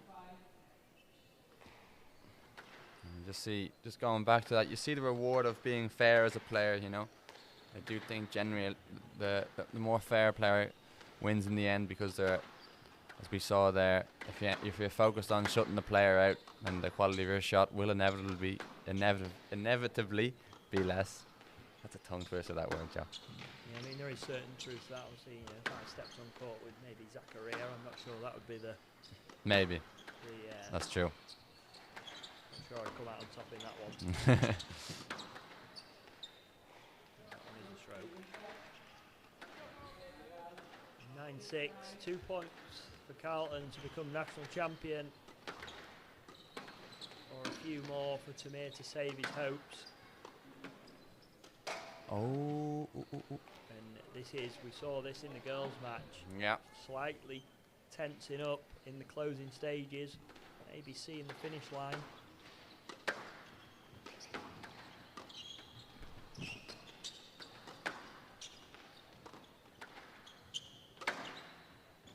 That's good. Got him on the ropes. Oh, he right went shot. He went for it. He went for it. It was a brave shot to play. Yeah, 8-9. And Tamir's back Yeah, within Tamir's touching back. distance. Carlton maybe just should be trying to stick this out a little bit rather than going for anything too extravagant. Yeah. I commend him though. He's sticking to his guns at least, but see the downside to that too. Yeah, there again, nice. Oh, he's gone for the flick again. I think that's 4 errors in a row. It is. Tamir's not had to win a point Yeah. to get to 9-all. He's maybe just overcomplicating it a bit. Maybe seeing the finish line a bit too early. And this is anyone's now. Yeah. Be looking at a first 5th game of finals day. Oh, oh wow. There's that. Oh, he's That's- pulled out at the oh, right wow. time. That's a signature of his. Yeah. the hard drive, the Hard- drop, and then the follow in the up. counter. He's done that numerous times, even in this game. Yeah, that was brilliant stuff. That's what I mean about that boxer style of his.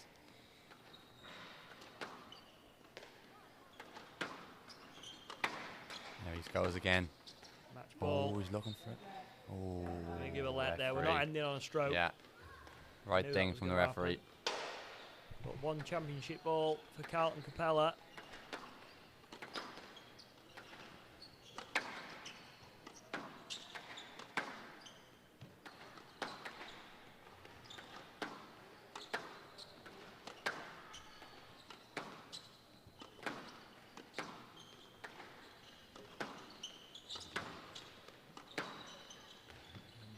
Tense rally. Oh, Tamir went for it and it was brave. Yeah. And it paid off. very brave. Right shot though.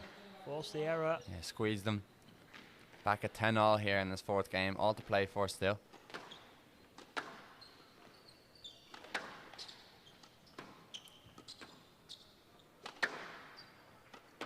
What I like from Tamir is that even though he was down in this fourth game, he didn't panic at all. And he was what, 8-4, Eight- 7-3. 8-3 maybe down, 9-6 down. Yeah, he's come back from Yeah. the dead. And he's in control.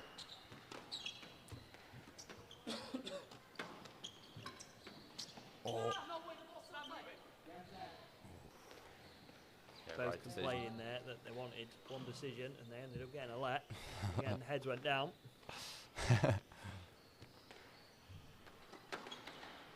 Both decided they were happy with that. Oh, they hit him there. Oh, I like that. That's a lovely shot. Nice lift. Pressure. Oh, he's gone for the Hollywood. He's got quite frantic towards the back end of this game. Yeah. There's the counter. Oh, the there's flick. that's too much. I think if another straight drop had have gone in there, it'd have been sorted. Yeah, he tried to sell it too much.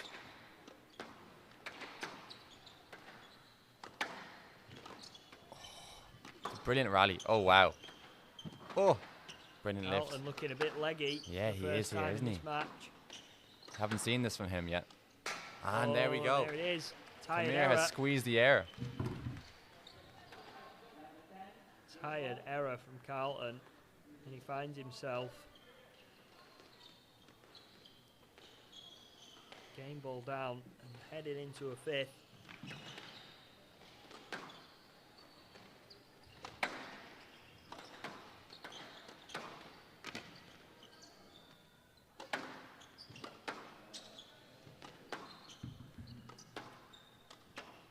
And going for the flick. Oh, Well, that ball's been given. right decision, in my opinion. Wasn't sure if that was quite good enough to be a winner.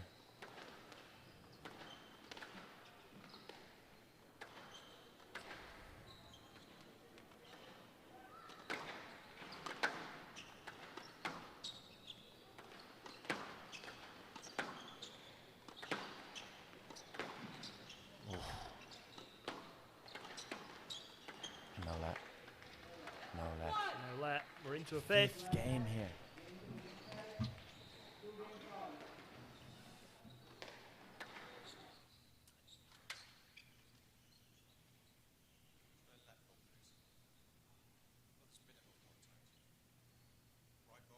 Looking over here. The other court. Fortunately, Sean's time in the commentary box is up. Yeah. Thank you, Joe, for having me on again. Yeah, thank you for this weekend. Mm-hmm.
Here we are then, 4-all, 5th game.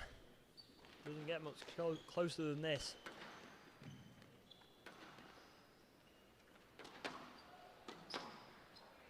See who can handle the pressure. Isn't really about squash anymore.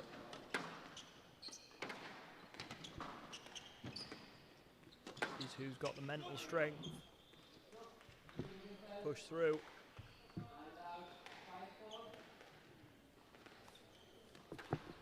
See, both players had fantastic events. It's been a fantastic match. It's a shame that one of them has to lose.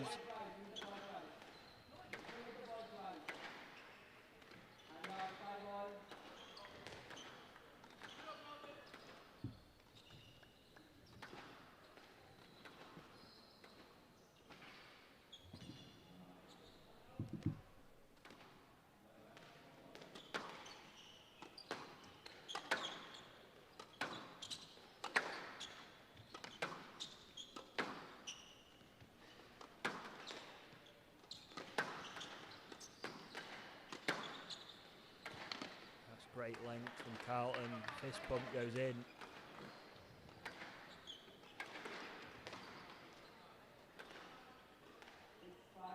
Gives himself a 1-point lead.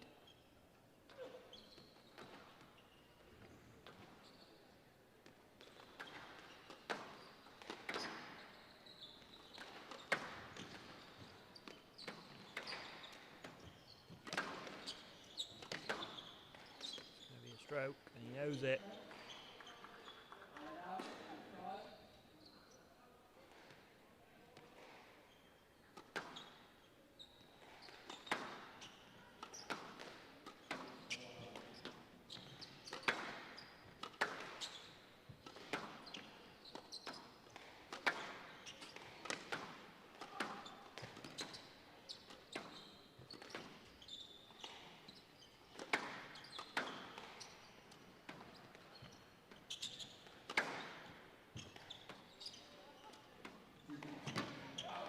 Very common theme, Carlton using that backhand side to launch his attacks, been very, very effective all throughout this event. And what we've seen yesterday was using it really well, and same again today.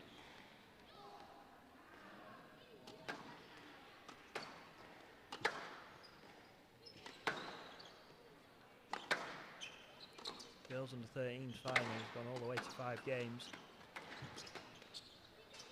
10-8 in the 5th.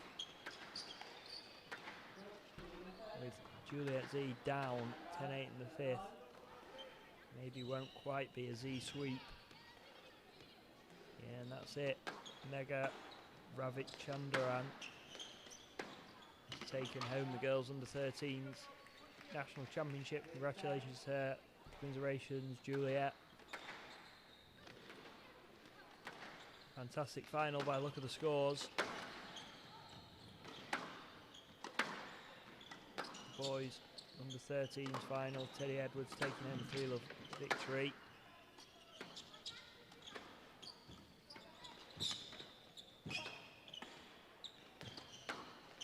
We look back over to the glass court.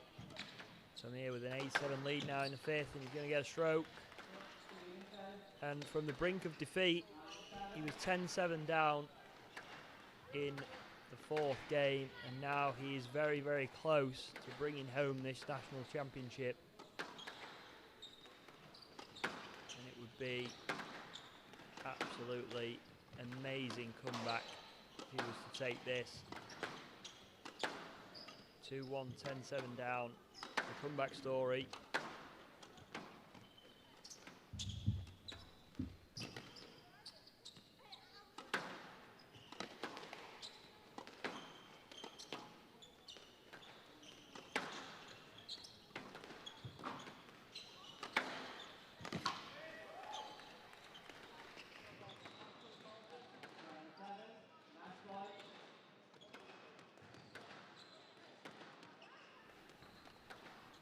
Here we go.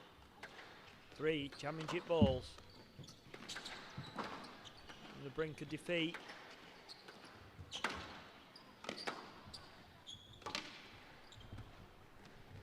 Shoelaces have come undone.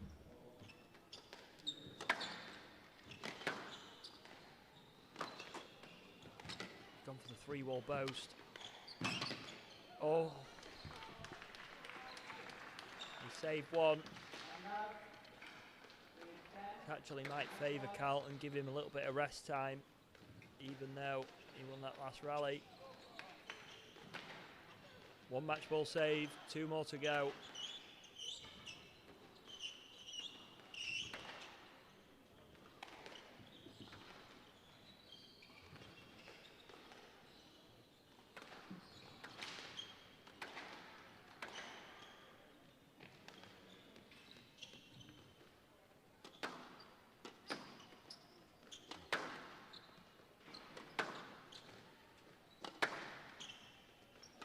Time of asking here, second match ball.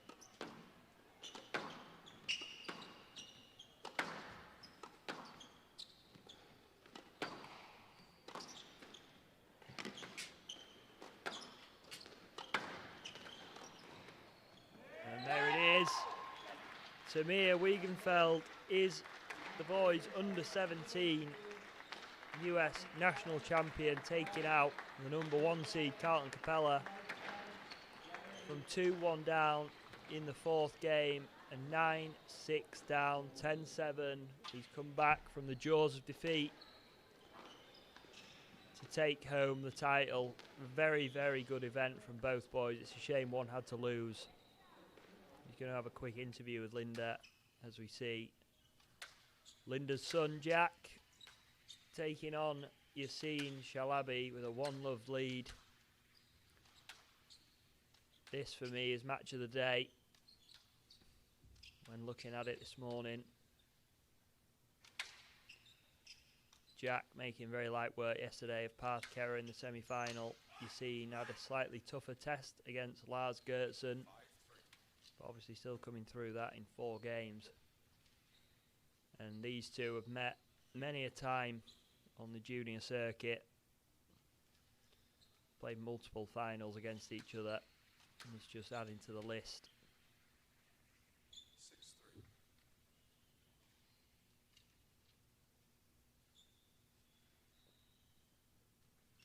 These two of the best up-and-coming talents in the US.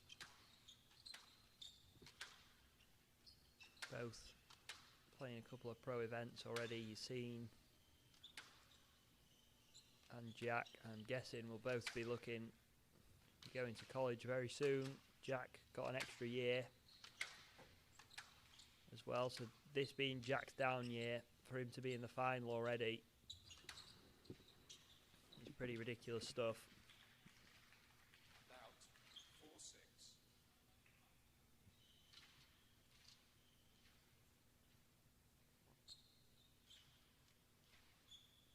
We're going to see many more things to come from both of these boys.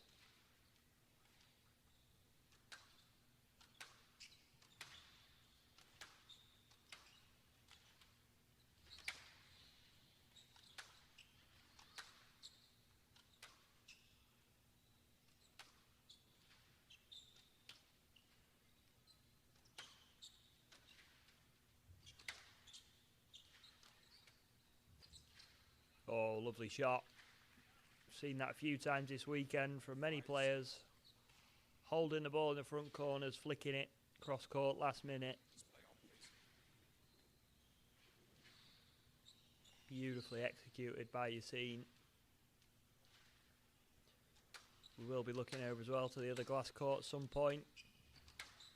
Girls under 19s final about to get underway. Savannah Moxham taking on Isabella Tang in that one, set to be another great clash.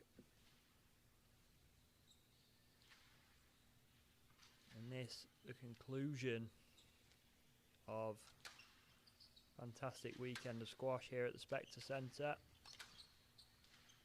The end of the junior season. 7-5.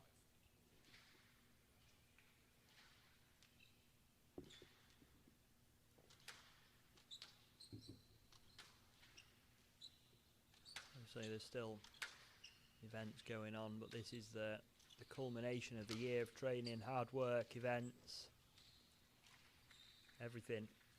It's what it all comes down to. This is the one they really want. And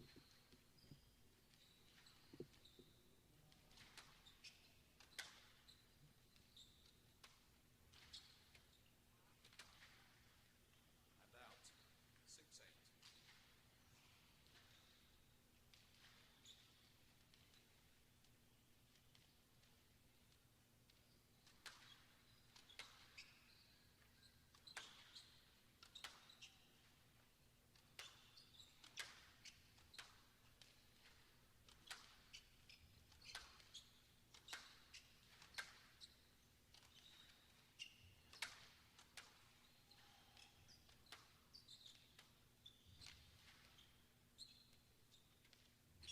Down. Big appeal from Jack. The second one was definitely 2 bounces. You get full service. Just doing a little bit of self-court service here.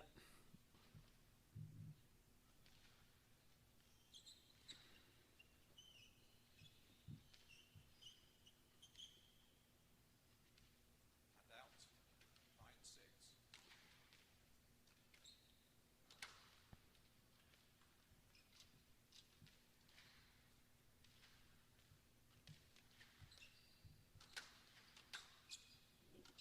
They get back underway.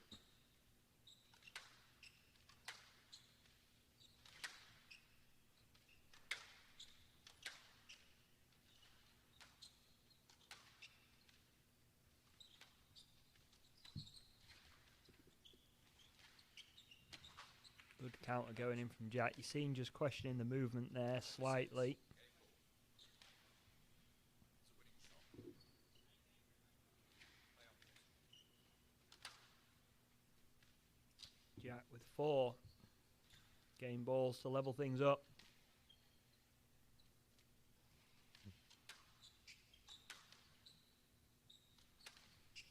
11-6. Game to Oriani. 1 game up. And there it is. 1-1 in this boys under 19s final. All square.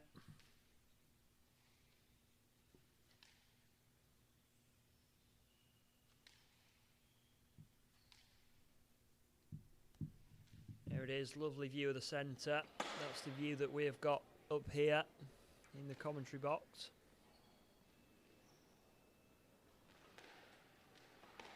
Tucker, our wonderful tech man, Start in 30 seconds. sat in front of me, directing things here. All the different camera angles, all the different effects, double screens you see, all done by him this weekend. 2026 U.S. Junior Squash Championship, US Take a look. 19 final match. Beginning of the girls under 19s final. Savannah with a bit of heavy strapping there on that right calf area. Maybe feeling something from yesterday. No hold. Not something that was there yesterday.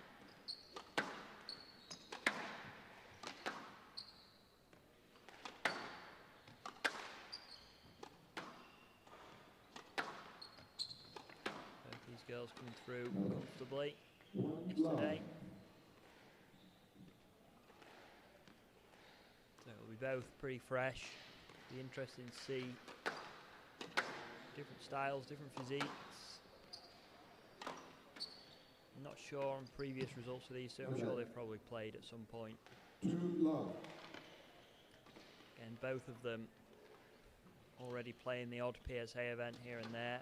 Isabella definitely has. She played in some of our satellites over the summer.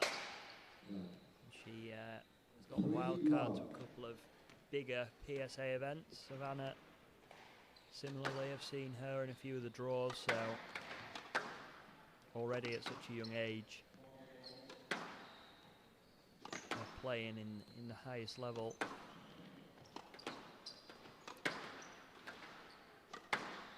See Savannah's slightly older brother Maddox just finished his first year at Harvard as a freshman. Had a fantastic weekend last weekend playing for them, making the final. 1-3. Had some great results.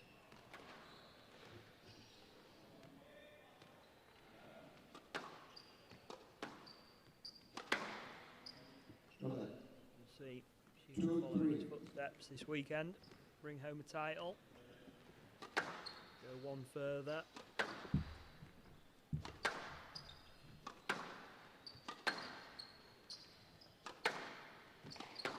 Isabella really wants to push the pace. We saw this yesterday, that hard hitter, very accurate.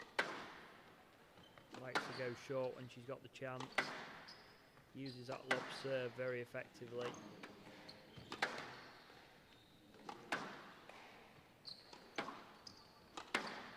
Oh, that's a lovely finish. Straight backhand kill right on cue. Into that front left corner. Made that look very easy.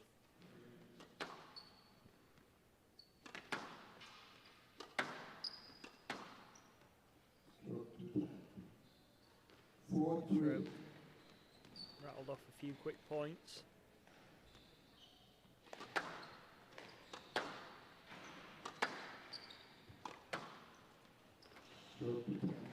Stroke. A little bit too loose from Savannah. Making things fairly easy for Isabella through the middle.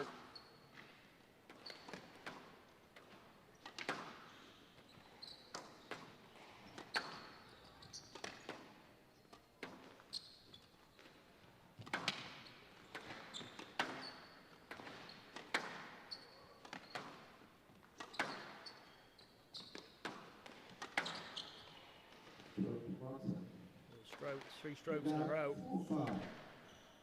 between the two of them. Savannah's got to be careful, sort of trying not to, you know, go along with Isabella's pace and hard hitting. She's got to use a bit more variation, a bit more height, and not be overawed by that, you know, real high intensity that Isabella wants to play at.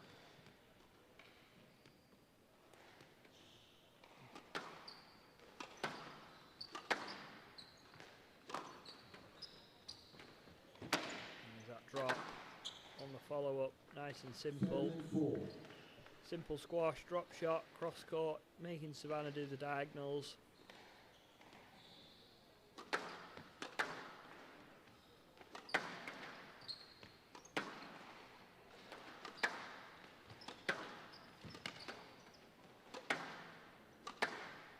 Good length. Good length, good width. Near the racket, smashing into the back glass of Savannah. Showing how difficult that ball would have been to get back. Oh, that's a lovely shot. Nice little variation there. Using the trickle post in that front right corner. Normally the straight drive goes in.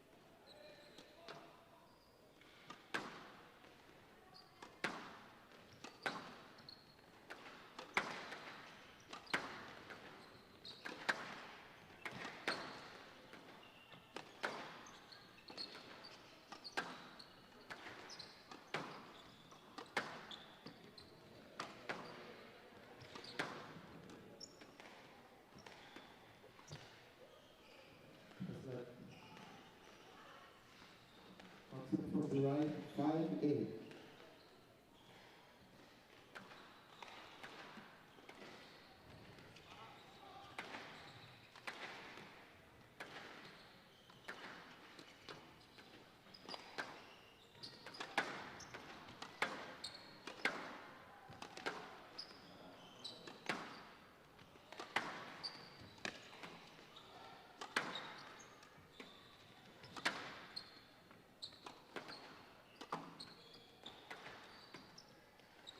It's going to be a no let. 6-8. Nice rally there from both. Putting some good work in. 8-6. First game is close. Important in the context of the match.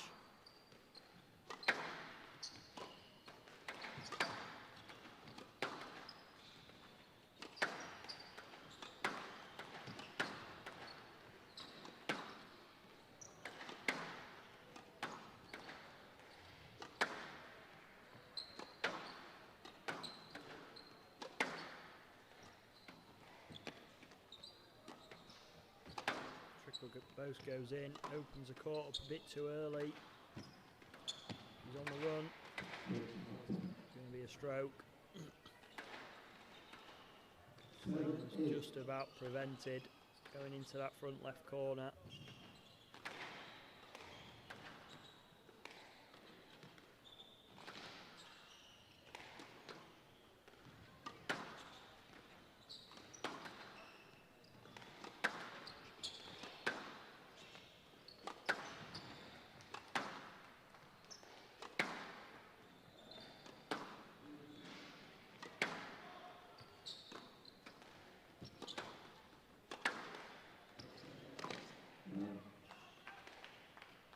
Which she's back at 8 all. Fist bump goes in from Savannah. She's up for this final as she should be.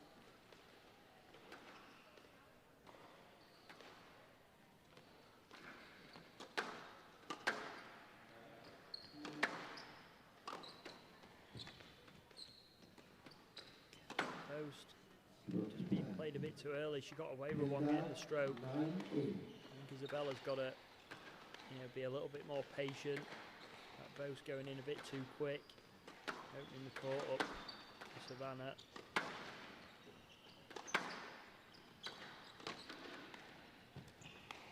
She's put one in the floor. No follow through there, looked a bit tense, just sort of jabbed at it. Needed to soften the hands and play through it.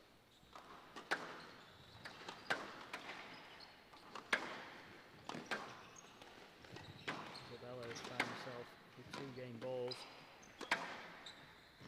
First game.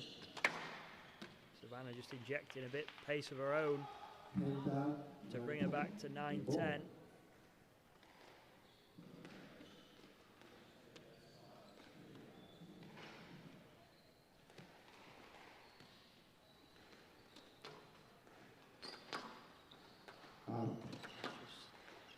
Snuck out. We've got a tie break in this first game.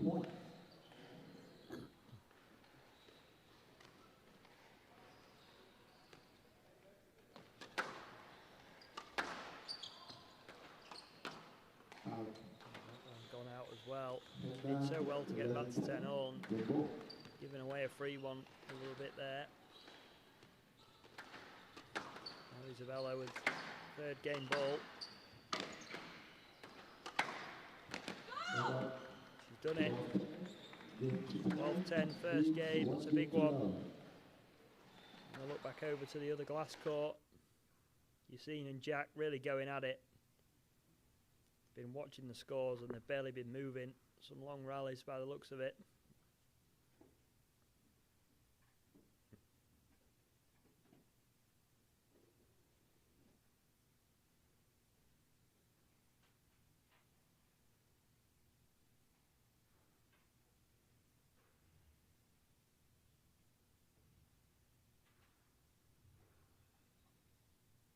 Yeah, lovely combination from Jack.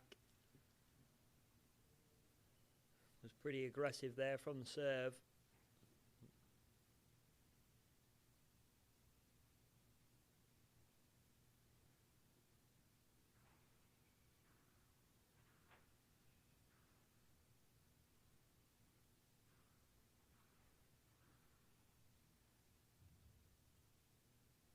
That's going to be a stroke.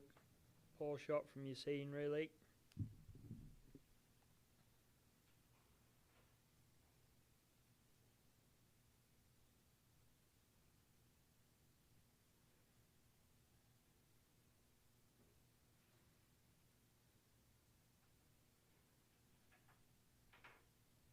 Five all, nothing between them.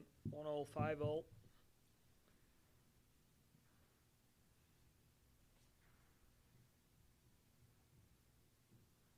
Just a let ball there, nice and simple.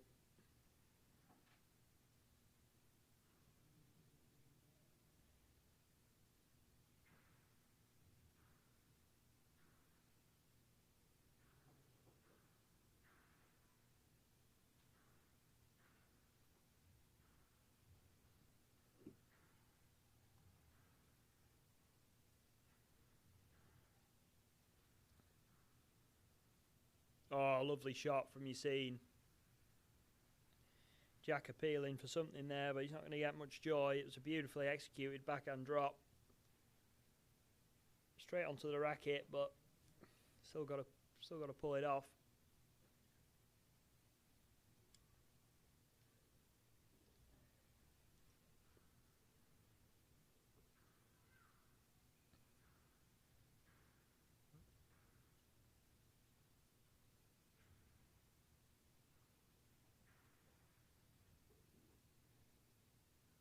Yeah, that's good. Bit of a shutout there.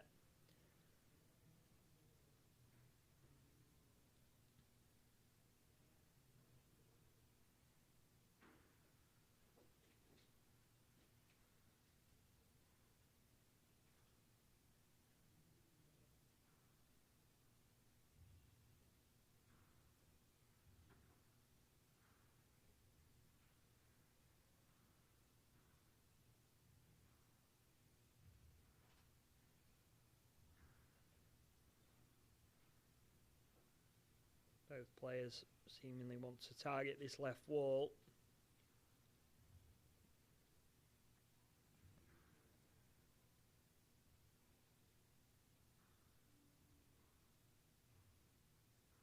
Jack now looking to switch the play over to Yassine's backhand as he clips him. The backswing.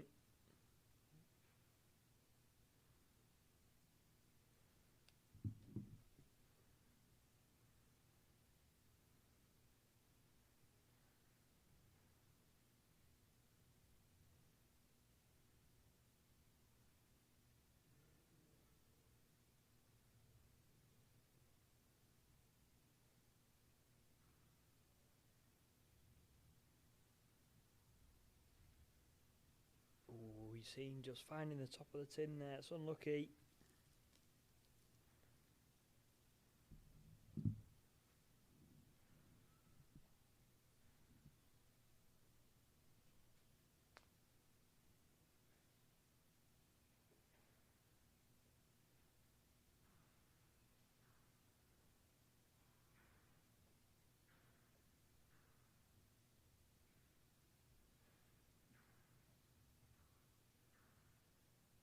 Jack stepping up on the tee, looking for that volley. Keeping Yassine firmly pinned behind him here in this rally. Yeah, and he's got his reward. Yassine finding the middle of the tin.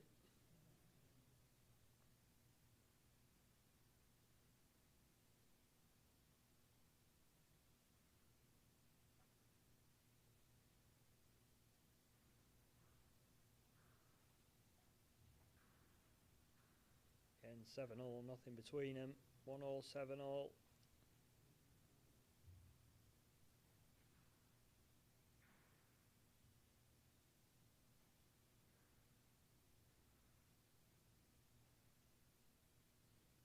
Just a little exchange of words there between the two.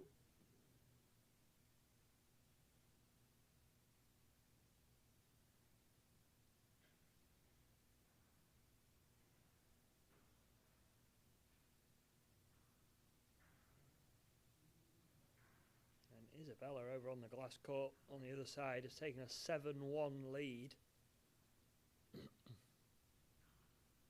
in that girls under 19s final.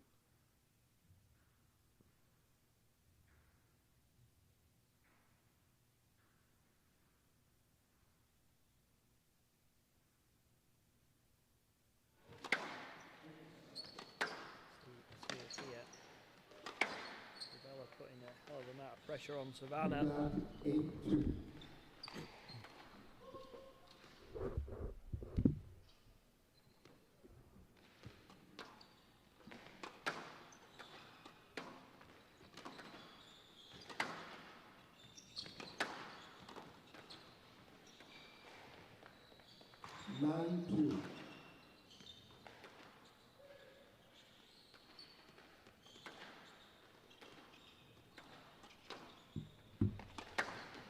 Now Savella 9-2 lead.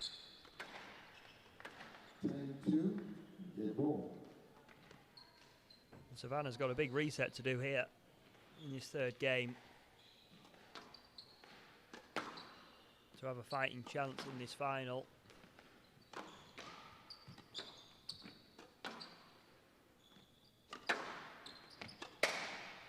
is. 11-2, 2 love Isabella. leads 2 games to Jack 1. with a 9-7 lead over on the right side of your screen as we go to the double box for these last 2 matches of the day.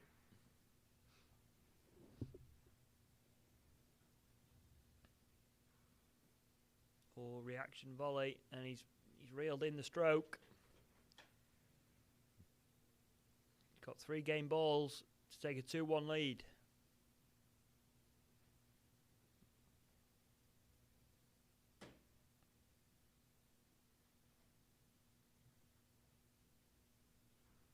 See there on the right side, Charlotte Z collecting a trophy, along with her sister Vivi. Unfortunately, Juliet couldn't make it 3 for them. But very valiant effort. And there it is. Jack's flung his racket in celebration of a 2-1 lead. Got a little bit of downtime. You see a kid has voluntarily picked up the role of court sweeper. They will resume in 60 seconds. He was in the boys under 17 semi-final yesterday, I believe. It's Arman, who's decided he's going to be court cleaner for this boys' final. A strange thing to stick around for, I'll be honest, but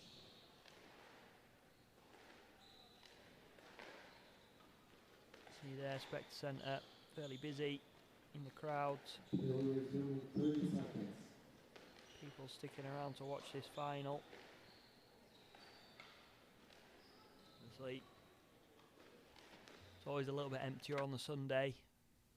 You know, all the matches are finished now, other than these 2, and people heading home after a long weekend, understandably so. So, these last 2 matches of the weekend. 9 leads 2 games to love. Local.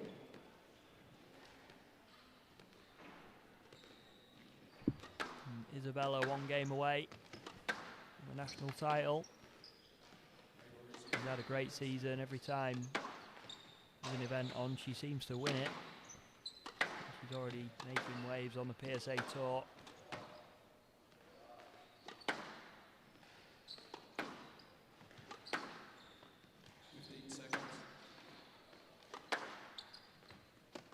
Oh, and she found the perfect width. 1 long.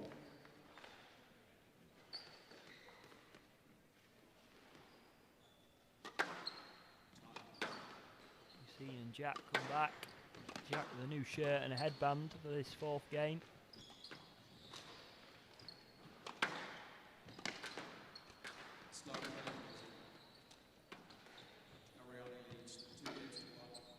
Seen as well opted for the headband look for this 4th game. We're off both matches, same time, 2 courts, 1 goal.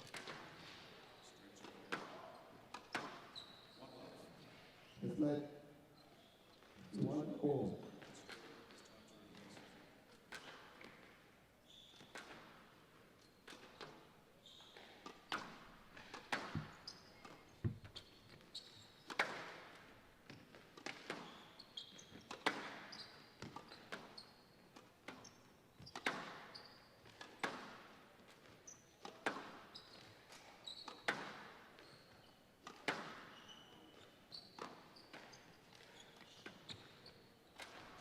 Savannah's gone for the wraparound.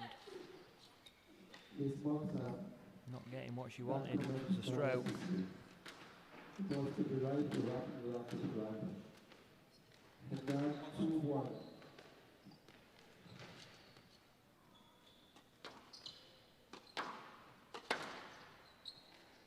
It's like That one's going to be a stroke, I think. No, let ball's gone in. 2-1.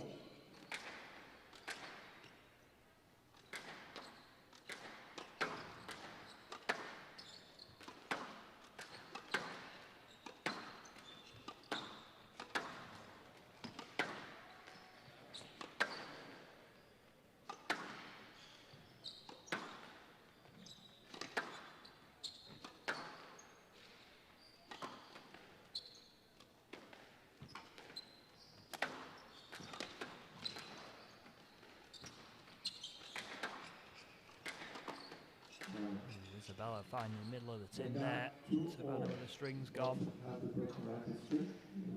Instruction.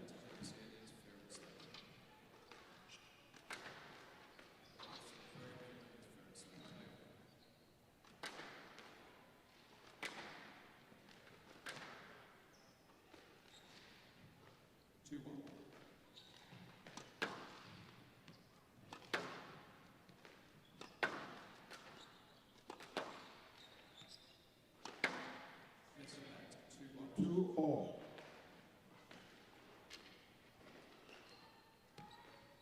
Seen taking a slight lead. Fourth game, he's going to be looking to take it to a fifth.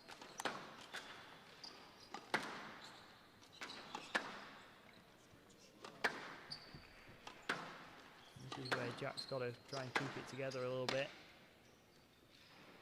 Not get too frustrated by decisions or the situation. Just playing his squash, because what he's done so far has been exceptional.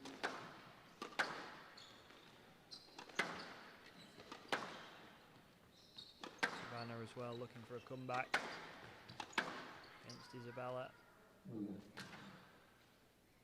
4-2.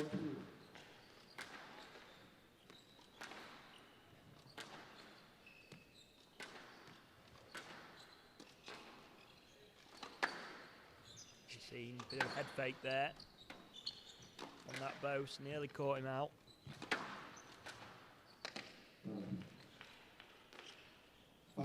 Ah, it's a lovely shot from Jack, nice and soft on the counter drop. That boast going round fairly slowly and Jack onto it nice and quick. Just nudging that ball into the front left corner. Isabella 2 points adrift in his third game.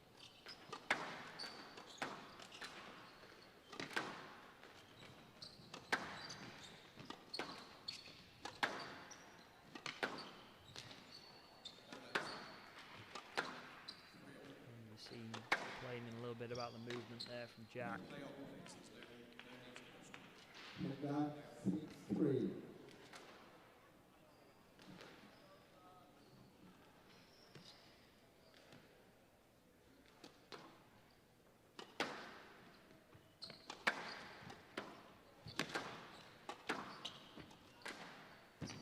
Not quite finding the length in this game, and it's 7-3. tangling her up a little bit. Savannah 7-3 lead, looking to go into a fourth game.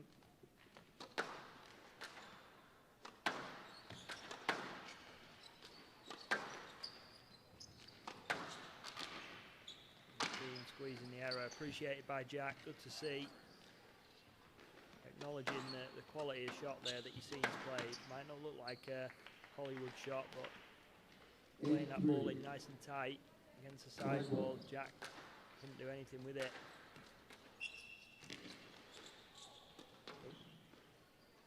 Four. And that 4-8.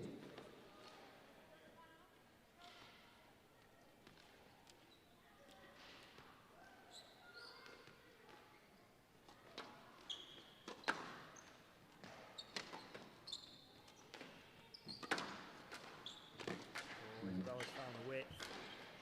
5-8.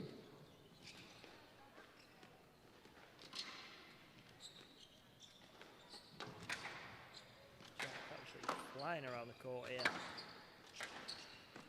Trying to get this done and dusted. 6-8.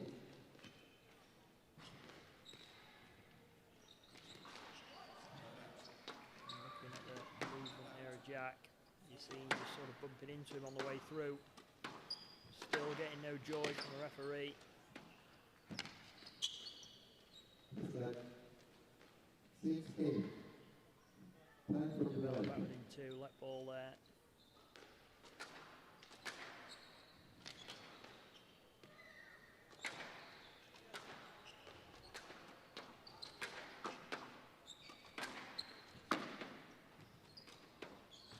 Isabella playing that well, fist bump. 7-8. 7-8. She's back.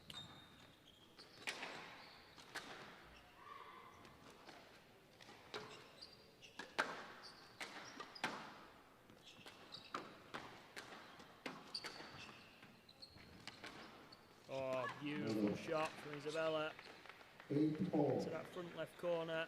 Been a theme of hers this weekend, that backhand drop. Been very clinical, very effective. Savannah stuck in the mud, no chance.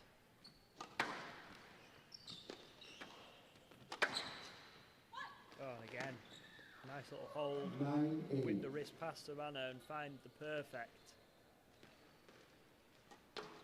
width there on that cross court.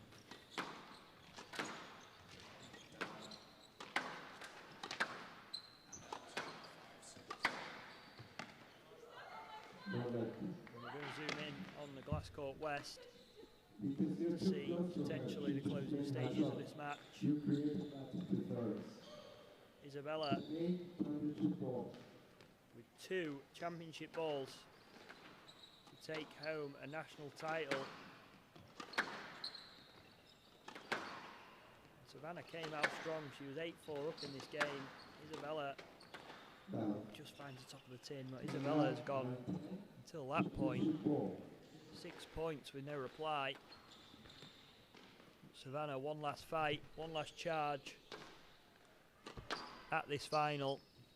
Looking to extend it. Oh, and she's put it in the tin. It's an unfortunate way to end, but Isabella Tang, you are girls under 19s, US national champion. Congratulations. See, commiserations to Savannah. See a big name on the junior circuit here in the US, but no doubt she'll be back. And Isabella, big things to come. Already at such a young age, a very, very impressive player. Big smile on her face there. Linda giving her a quick interview, having a quick chat. And this is it then. Final match of the weekend. Yassine looking to make people delay their flights.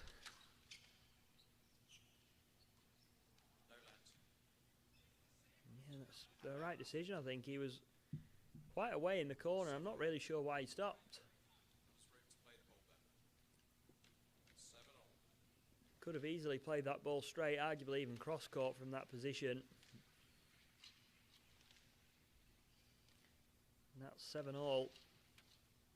Jack now only a few away. Obviously it's going to be a very tough few. He's going to have to get through. Yassine be looking to extend this final to a 5th game.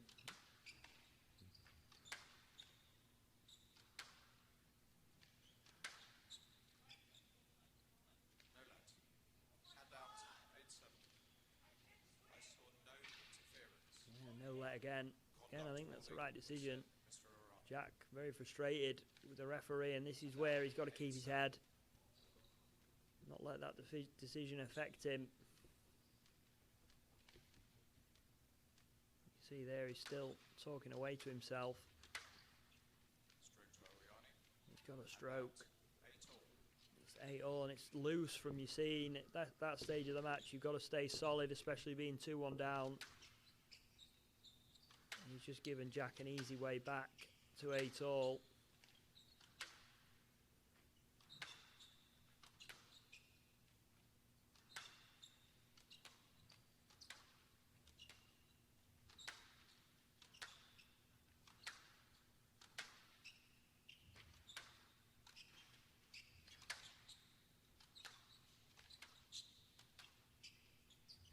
At the minute just seems to be on that ball a little bit quicker, hunting the volley a little bit more, putting Jack under all sorts of pressure, but we know how fast he is.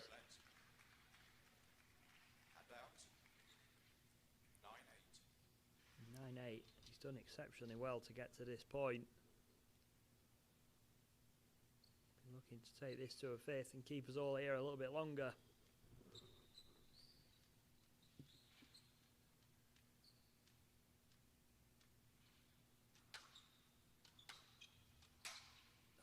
Clip the tin. It's 9-all. And this is big rallies.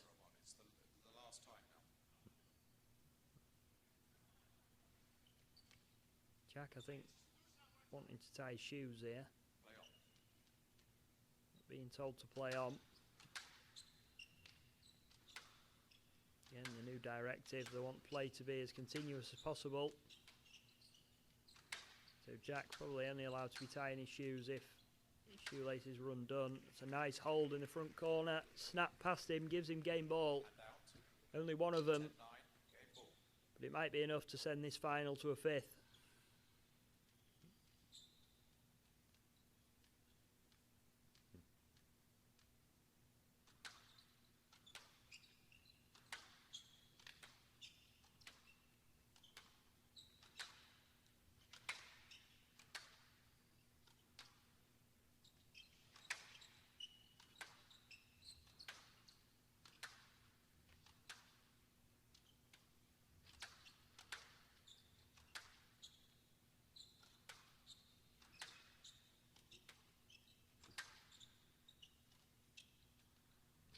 Just snuck up. Jack looking a little bit tired towards the end here. It's 10-all. Big roar from El Riani. 10-all.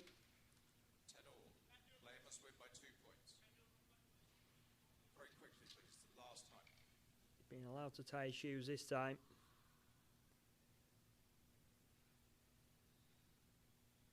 Been told that's the last time he's ever allowed to tie his shoes. Make sure you do a double knot there, Jack. 10-all. Player must win by 2 points. We've got a tie break in this fourth game. Jack definitely wanting to close this out. Fifth game would be brutal at this stage of the event. Obviously finals day. Oh, and he's found the middle of the tin, arguably the bottom of it. 11-10, game ball. It's a tough shot to play at this stage of the match. Tough shot to play anyway. Getting low on the volley around his ankles there, trying to play that shot. Probably should have looked to just push that ball into the back of the court.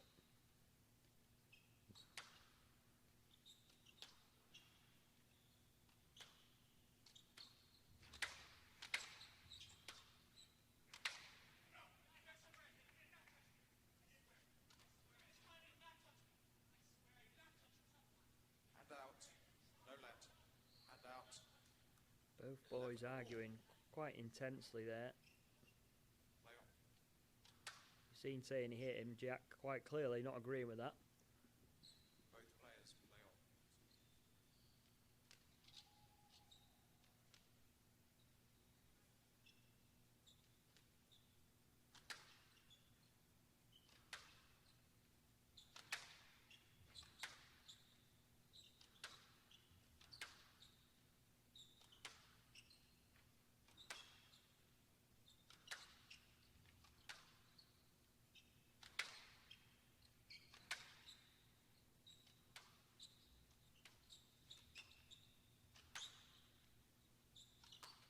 Oh no, he's gone for the reverse post. Horrible time to play that shot. No let. 12-11, match ball. This is it. Championship ball. He surely can't want to do his shoelaces again. First championship ball for Jack. Take home first under 19s national title. I'm sure his mum Linda will be preparing her interview questions for him.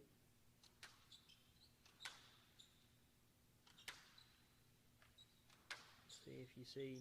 Yes, let. 12-11. Oh, he's given a let there. That's generous. I don't think he wanted to end on a stroke. Jack had no room to swing there, and I think you see he knows he's got away with one.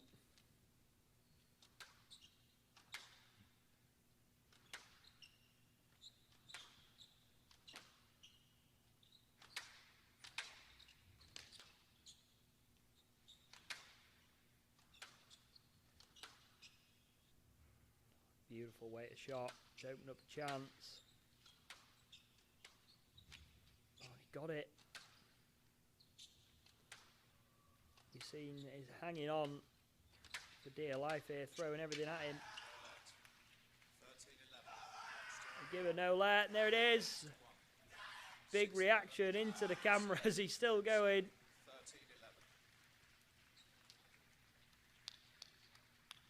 13-11. And Jack Elrayani, your boys under 19s US Junior Champion.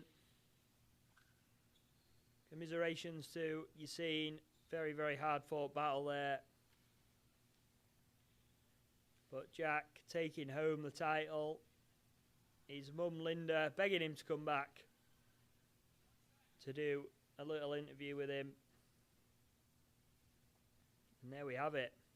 Fantastic final, fantastic match here at the centre to finish on. Jack looks devastated. He's got to talk to his mum now. I'll let you listen to this.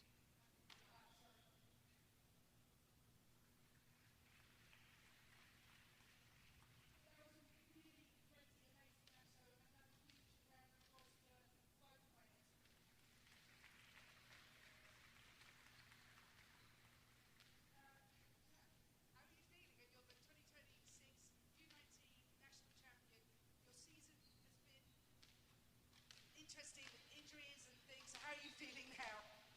Feels great to be back. I put a lot of hard work into this tournament. I'm just speechless. Really happy. And is there anybody out there that you want to say thank you to? Obviously, thank you. Thank my dad. Without him, I don't know where I'd be. So, love you guys. Thanks so much. Congrats, Jack. Well done.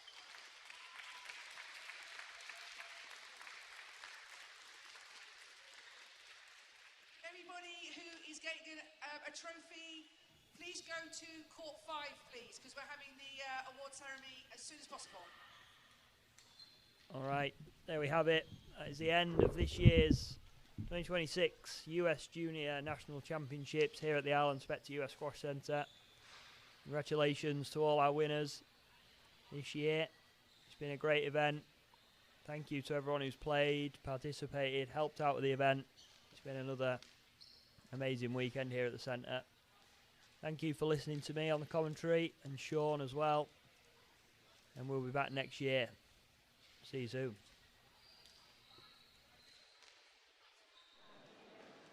The trophy ceremony